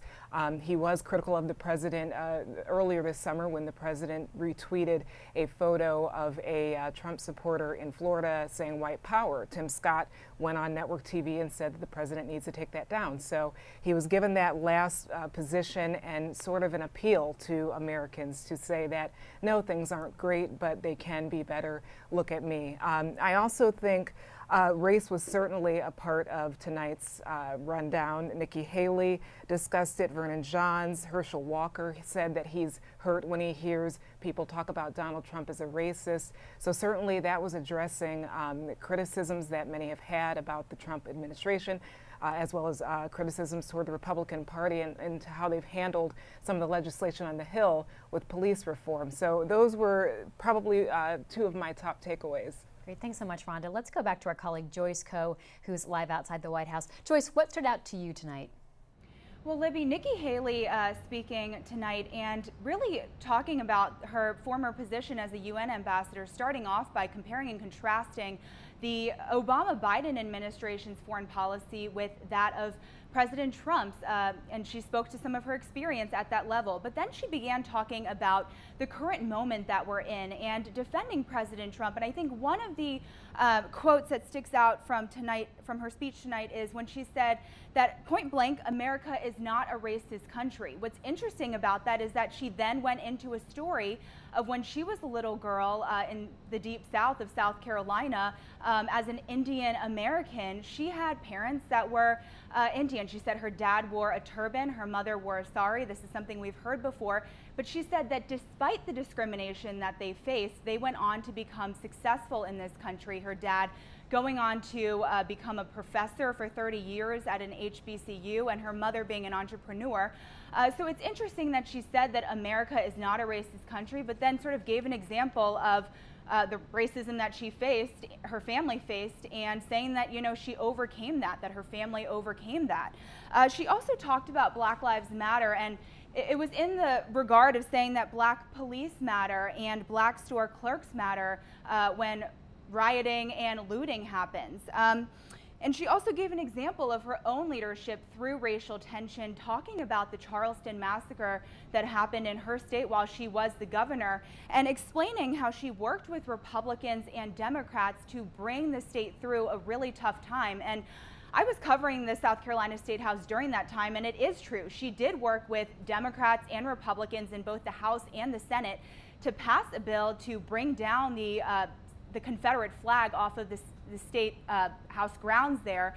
And it is what she was praised for. She was praised for being a leader in South Carolina at that time, moving the state through a pretty tough time, a really painful time in the state's history. And she was, praised for being that leader of unity. And that is in sharp contrast to what President Trump has done, what we've seen him done in these times of racial tension. It's exactly what he's been criticized for not doing, is bringing the Republican and the Democratic side together. Of course, we remember his words back during the Charlottesville Unite the Right rally, where there were neo-Nazis and white supremacists that came into that town. He said that there were good people on both sides. So it is interesting, this speech that Nikki Haley was able to give tonight, one that really spoke to the current moment, but in a lot of ways was in contrast to the way President Trump has really handled these moments. Libby?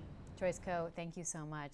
Well, this is live coverage from the Washington Post. Coming up, politics reporter David Weigel joins us, and we'll have a preview of the First Lady's big moment. Stay with us.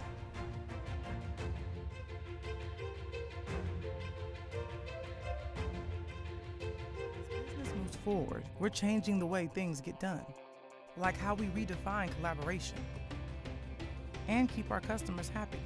You can rely on AT&T to help keep your business connected. Good evening. It's 11 o'clock on the East Coast. This is live coverage of the Republican National Convention. I'm Libby Casey, joining you tonight from the Washington Post newsroom. Thank you for being with us. With me, political reporter Dave Weigel, Capitol Hill reporter Rhonda Colvin, and James Hohman, political reporter. Good to see you all. Dave Weigel, we haven't heard from you yet tonight. Such a different experience, obviously, covering this convention than what you're used to. What resonated with you? What stood out to you tonight?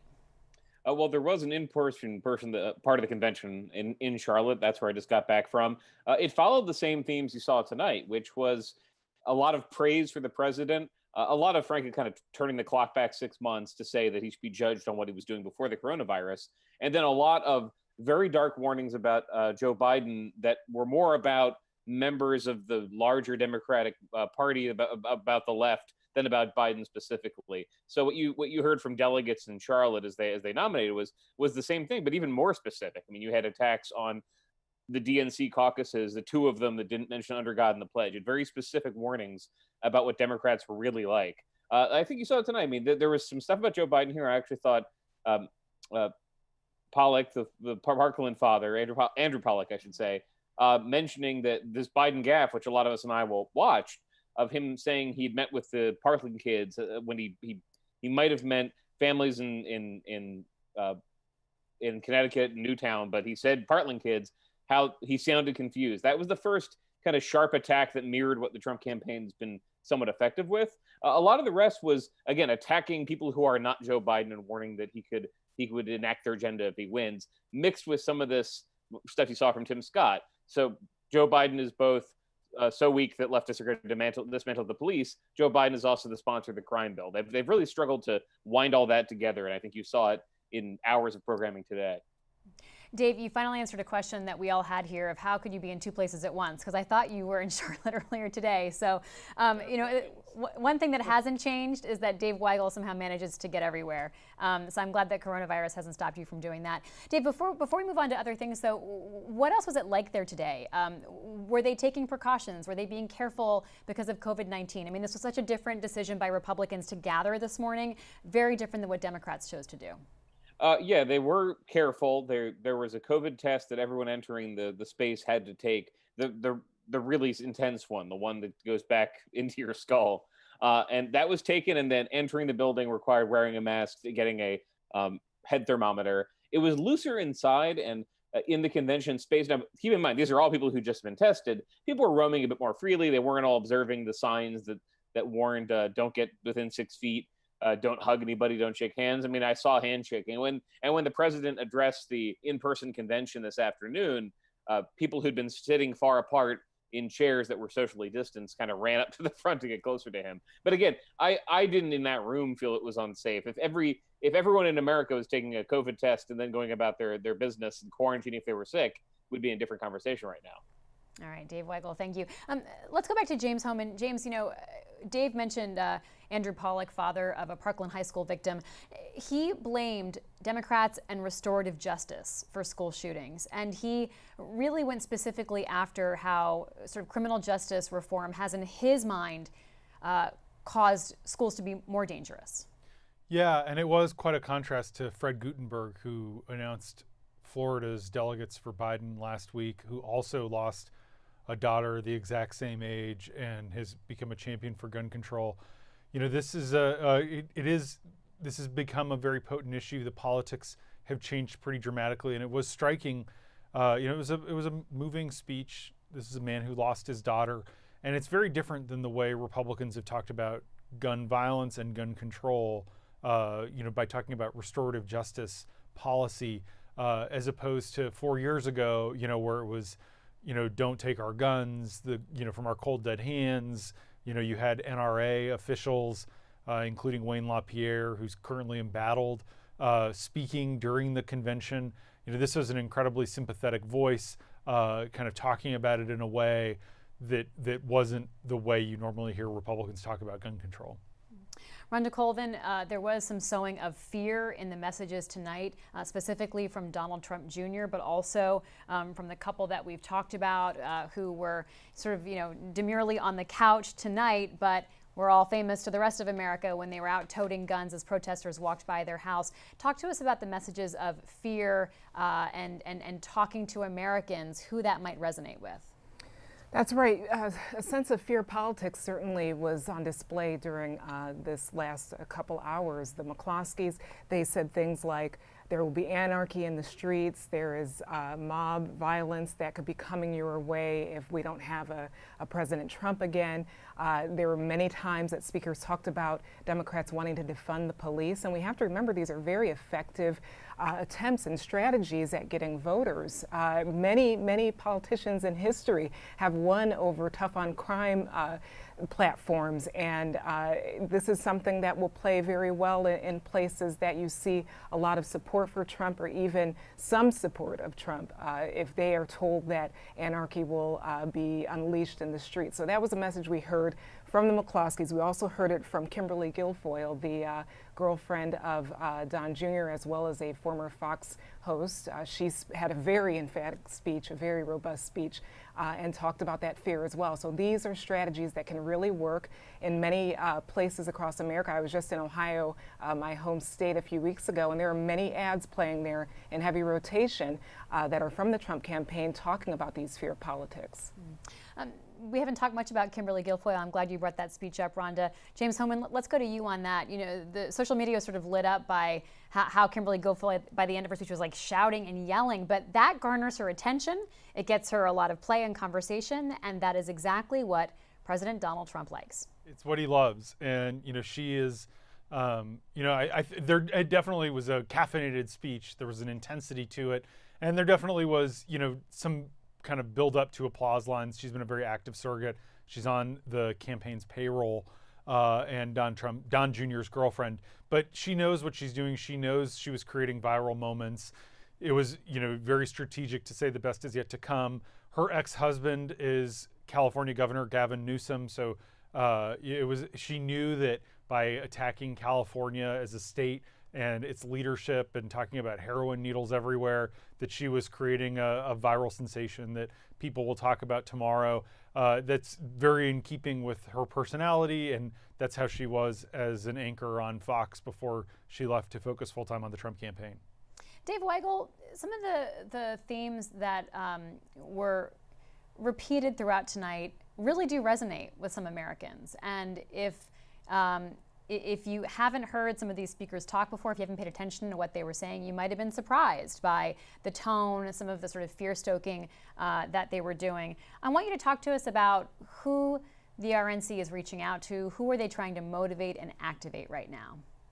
Well, you said they resonate with some Americans, and that's true, and that's been the problem. And the way the president talks, the way the party often talks about the election is through passionate support, through base voters, through the kinds of people who are riding their boats on the weekends with Trump flags on them in flotillas, which is fine. I mean, those people should vote for you. But the Democratic convention leaned into a lot of its its cultural safe spaces, and emphasized a lot of issues like LGBT rights, et cetera, things that maybe 10 years ago the party wouldn't have talked about. It did focus on outreach and the idea. I mean, remember the first night of the Democratic Convention, John Kasich talking specifically about how you can work with Joe Biden, you can trust him. If you're a Republican, you can take a chance on him. None of that tonight. The only thing you got in terms of saying, hey, if you're a skeptical voter, if you're a Democrat, Trump has something to offer you, was Vernon Jones, this somewhat obscure, somewhat notorious in Georgia Democratic state legislator who was focusing more on this idea that Democrats win the black vote because they keep black people on a plantation where they can't think freely. I mean, that has been a conservative talking point and message for decades. It's hesitant with some people, sure, but that's the problem. This is a convention the party's going into with 42% of the vote, and nothing we heard tonight. Now, if you're not a normal Fox News watcher, maybe you haven't heard this specifically, but these are all very comfortable topics the party talks about that have not gotten it above the low 40s in support.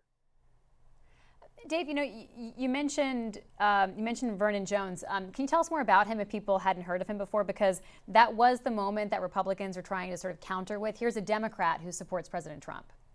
Yeah, well, Jones, not to get too deep in the weeds, but he's been in Georgia politics for about 2 decades. He was a state legislator. He's always been a conservative Democrat and said so. He voted for George Bush for president both times, actually. And he kind of got on Democrats' nerves for good when he ran for Senate in 2008. And ran as an ally of Barack Obama. Barack Obama actually not denounced him in the most passionate terms, but said clearly, this is not my candidate. So Jones lost that race. Jones returned to politics in the Georgia legislature, and he's votes with Republicans on a lot of things. He's basically within the Democratic Party, but votes in most ways like a Republican conservative. And he's been like this for a while. And you see with the president, he's in the segments he was hosting himself. He likes to elevate people who have a passionate story to tell, but also who agree with him 100%. So he was doing that. And it was very different in tone than the frequent Republican guests at the Democratic convention, and so much that it was a source of complaints on the left. I don't think there was a single Republican speech in Biden's favor that said, I left the party because they treated me like I don't have a brain of my own. They said, I left the party because I trust Joe Biden, and because he will govern for you even if you don't always agree with him, which is different than the tone we saw tonight. Let's go to Rhonda Colvin for more about how President Trump appeared throughout the night. Rhonda, we did see the president. We were wondering exactly sort of what form his parts of tonight would take. Traditionally, back sort of in the way it used to be, you didn't really see much of the candidate until the big final reveal, but both Joe Biden and Donald Trump have sort of done away with that. Tell us about what we saw from Donald Trump tonight. That's right. The appearances from Donald Trump, they were very reminiscent of last week when Joe Biden visited virtually with people and they told them their experiences with certain policies or things they were going through.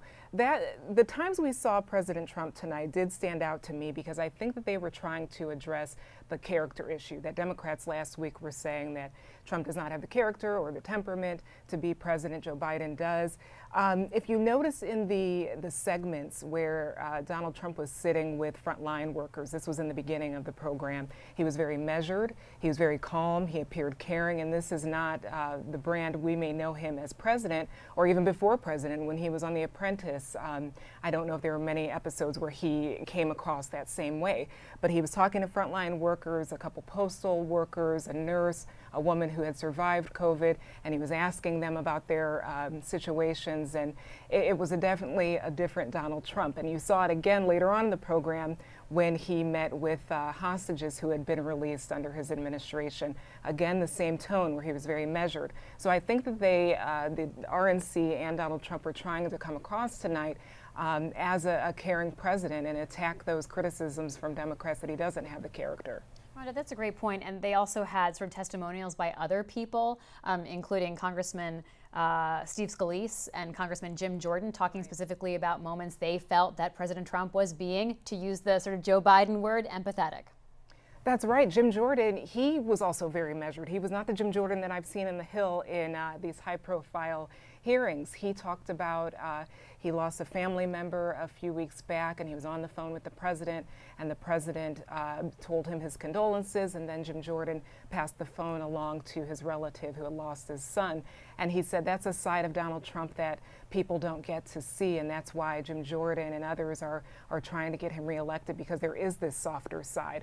So those were definitely standout moments. I thought we would see from someone like Jim Jordan a very impassioned tape segment about the president, but it was really trying to strike a chord about the president's character that people don't often see.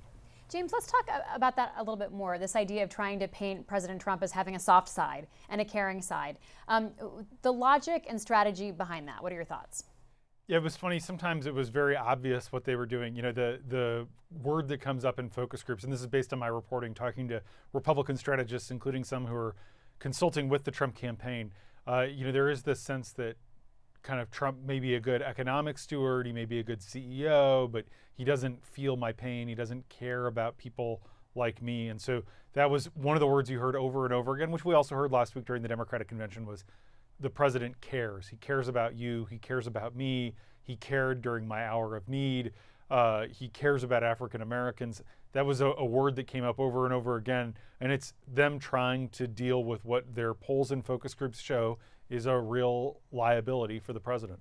James, I'm glad that Rhonda brought up the comparison between what President Trump did tonight and what former Vice President Biden did last week with those groups. And she pointed out that when Joe Biden did it, they were socially distanced, basically, right? He was talking to panels and screens, and it went smoothly. It was all sort of well orchestrated. There wasn't sort of awkwardness in that delivery. But James, tonight, President Trump was meeting in person with people. What message is he sending by, not wearing a mask, not social distancing? Yeah, and that's, Biden has been doing those kinds of events, the little roundtable, the roundtables that they interspersed during the Democratic convention last week. I've covered dozens of those now. Biden's been doing them basically every Tuesday for months, and, where he's doing those kinds of video setups. And that's not what Trump's been doing at all. He's been traveling around. He was in Charlotte today, as Dave said. And so he very much wants to project this sense of normalcy, this sense that things are under control, and he doesn't like the optics of social distancing. And that was kind of the way that everyone was grouped together. I assume, what they would tell you, the Trump folks would tell you, is that those people had all taken the instant COVID test to be able to get near the president, so they had all tested negative. Those tests are imperfect. The instant tests aren't as reliable as the one Dave got in Charlotte earlier, where they kind of put it up toward your brain. But it's about optics and what the president is trying to project to the country, which is that life can go on and things will get better. Well, let's talk about some of those optics, though, because he was talking to frontline workers and healthcare providers, and usually when I've talked to healthcare workers and frontline workers, they want to wear a mask and sort of take precautions, James, just to make the point that we all should be doing it. Exactly, and that's for Biden. It's about signaling. Virtue signaling might be one way to put it, but sending it's about, Biden would say, leadership. That's what the president should be doing. And so you'll see Biden, even when no one's around, wearing a mask kind of draped over his ear. And it's about projecting, like, look, you should be wearing a mask. And that's a 75-25 issue in our polling. And Trump just has not gotten on board. Because it's a 75-25 issue, meaning 75% of people think that there should be kind of mask mandates. The president has kind of been prodded by aides to say, look, you should wear a mask. He's now worn a mask a couple of times, but his heart's not in it. He wants to project that this is business as usual. Dave Weigel, the 10 o'clock hour here on the East Coast started with video of hostages that have been freed during the Trump administration. 10 o'clock significant because that's when the major networks start carrying this convention. Then we saw the president meeting with some of those people who were freed. But as is sort of often the case with President Trump, he did a lot of the talking. Mm-hmm. He did. Now, I thought the segments of him talking to people, with some exceptions I'll get into, I thought were more effective than some of the stuff I've been discussing. The criticism of Joe Biden as if he's a different person than Joe Biden. I think they're effective just because they did show tangible results of his policies. I mean, when Nikki Haley talks about our deal with North Korea, it's hard as an American to notice what's different between our relationship then and now. It's hard not to notice somebody who was a hostage in Venezuela and is now free. But the hostage segment I thought was more effective. It's better that people saw that one than the early run with first responders, where the conversation was often about him. But the difference with these generally and the Biden appearances, and this was calculated by Democrats, but I think this also reflects the way Biden talks now and reacts now, is Biden was just an observer, mostly listening to people and commenting and asking some questions, whereas the Trump plus real people segments were about, in the end, people praising the president for acting. And look, he's the incumbent president, so it's going to be a different frame. But it was just handled differently than the way that Democrats think that they need to present Biden.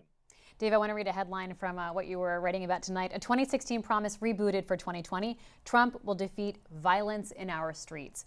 Let's talk about this theme. Right. Well, I was curious because I kept hearing both today in Charlotte and then in the speeches tonight about unrest. And when you're talking about, you need to be careful because there have been tons of peaceful protests. Those peaceful protests are defining why Black Lives Matter is popular for the first time.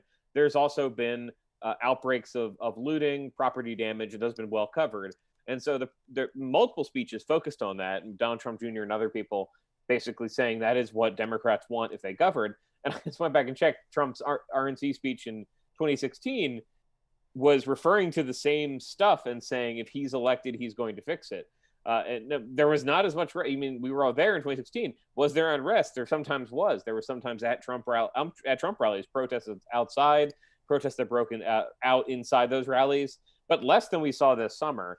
And it was I think evoking this Trump problem, which is running as an incumbent president and insisting that if there's stuff that's wrong right now, Democrats did that and Joe Biden can't fix it. If there's stuff that's right now, he fixed it and Joe Biden would wreck it. Doing both of those things at once is tricky. I mean, look, George W. Bush could do some of this when he was running against John Kerry in 2004, but the mood around the Iraq War, even though people were against it, was not, this is a president who has bungled, not quite yet. And there was just not as much positive stuff about the president intermingled with what you heard about Joe Biden. Let's go to James Hohmann for more of the positive message. James, what did you hear tonight about what President would do in the eyes of Republicans? That he is restoring hope, that he's going to create jobs and lead the economic comeback. You know, one of the things they kept saying over and over, Libby, and again, this is driven by polling and focus groups and their messaging about how they can reach independence.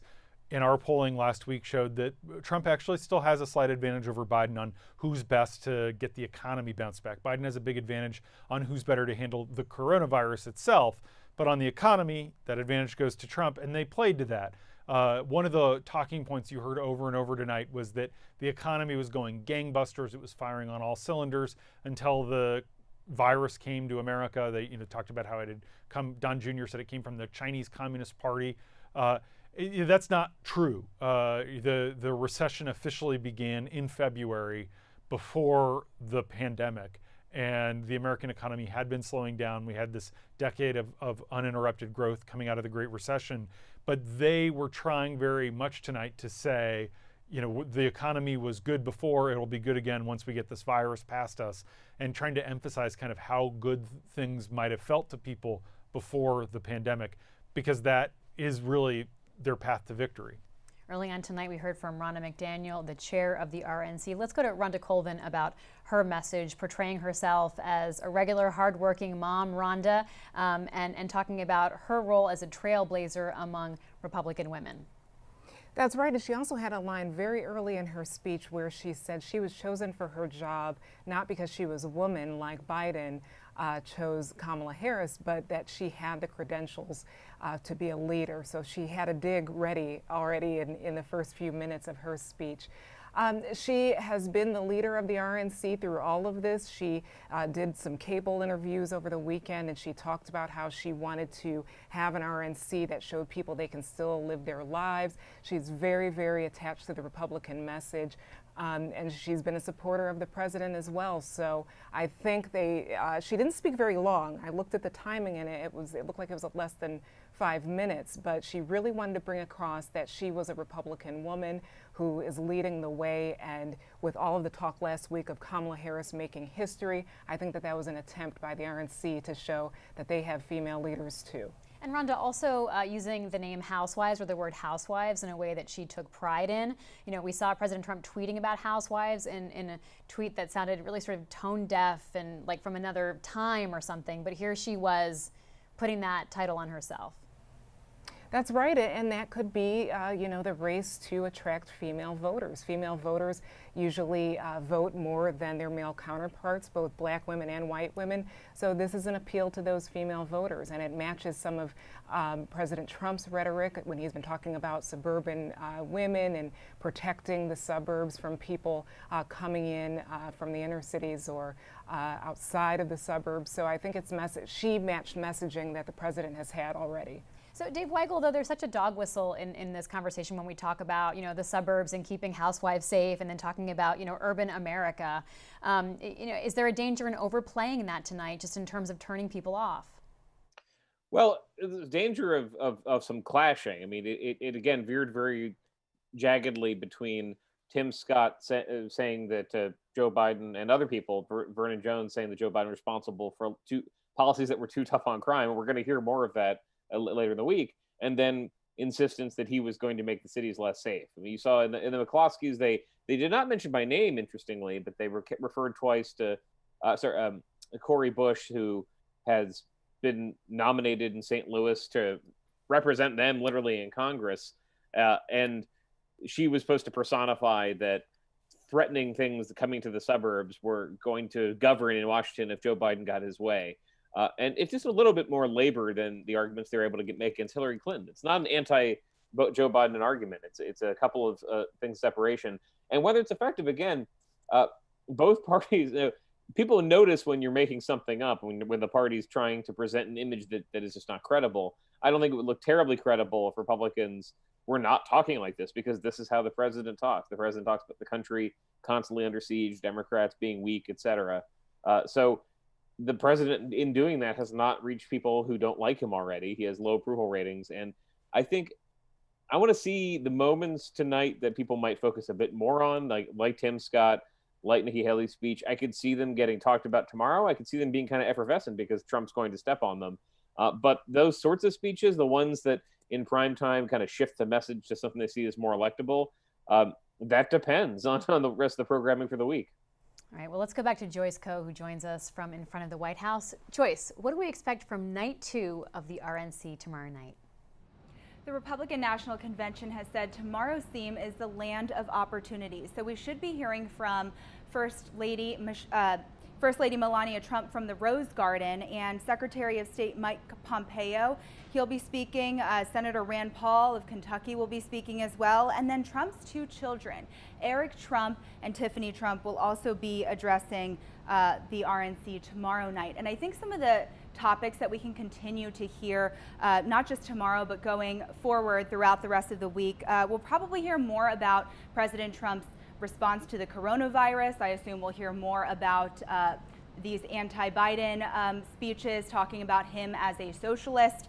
And I also think, we'll hear more of people really defending President Trump as not a racist and painting him to be more empathetic, maybe more personal anecdotes we could hear tomorrow and moving forward into the rest of the week. Libby? Great. Thanks so much, Joyce Koh. We will see you tomorrow night. James Hohmann, let's talk about programming a little bit. The Republican convention ended before 11 o'clock, like 7 or 8 minutes early. That to many broadcasters feels like a wasted opportunity and wasted time, because you have this valuable real estate that you've gotten from the networks and from everyone to have the eyeballs. What are your thoughts on sort of how the night went in terms of orderliness, having a sort of a smooth program, the optics of things? They kept the trains running on time, Libby. The rundown from the Republicans said it was going to wrap up 10:53, and it did wrap up right at 10:53. It was sort of amazing that they were able to stay as on schedule as they were, considering the some of the live elements, but that's sort of one of the advantages of having a lot of pre-taped content, which they did. And the irony is that the president attacked the pre-taped content last week. I think, they also started kind of a half hour earlier than Democrats did, so they ended up having kind of a longer programming by 23 minutes. But you're right, that time at the end of the network news, that hour that they got, maybe they figured that, I sort of thought that there was some chance Trump would make a surprise appearance and jump in a third time to talk, or would come on stage somehow, and maybe they'll still do some surprises like that. But there weren't a lot of kind of shocking things about tonight's program. It was sort of to be expected. It hewed pretty close to what the Republican officials had said during a conference call with us earlier today. So I was surprised that they were able to keep the trains running on time as well as they were. All right, let's go to Dave Weigel for 1 minute. Dave, wrap us up here. What should we be listening for this week? I want to see where else they take the critique of Joe Biden, if it gets any more coherent, and if there are more specific references to what the president campaigns on, which is a mishmash, but leads a lot into that Biden just isn't competent. All right, and are you staying in D.C. the rest of the week, or are we going to have to put a tracker on you, Dave? I'm staying in D.C. The test that James described, I don't want to do that again for a while. All right. Well, thank you so much for joining us. We'll continue to read your coverage. The Washington Post Live blog is covering all of the convention as it unfolds, and we will be here for the rest of the week. This officially wraps up a night of political jabs and a fight for America's future. Tonight is the First Lady Melania Trump's big night. We'll see you right back here. Our coverage begins tomorrow at 7:30 Eastern Time.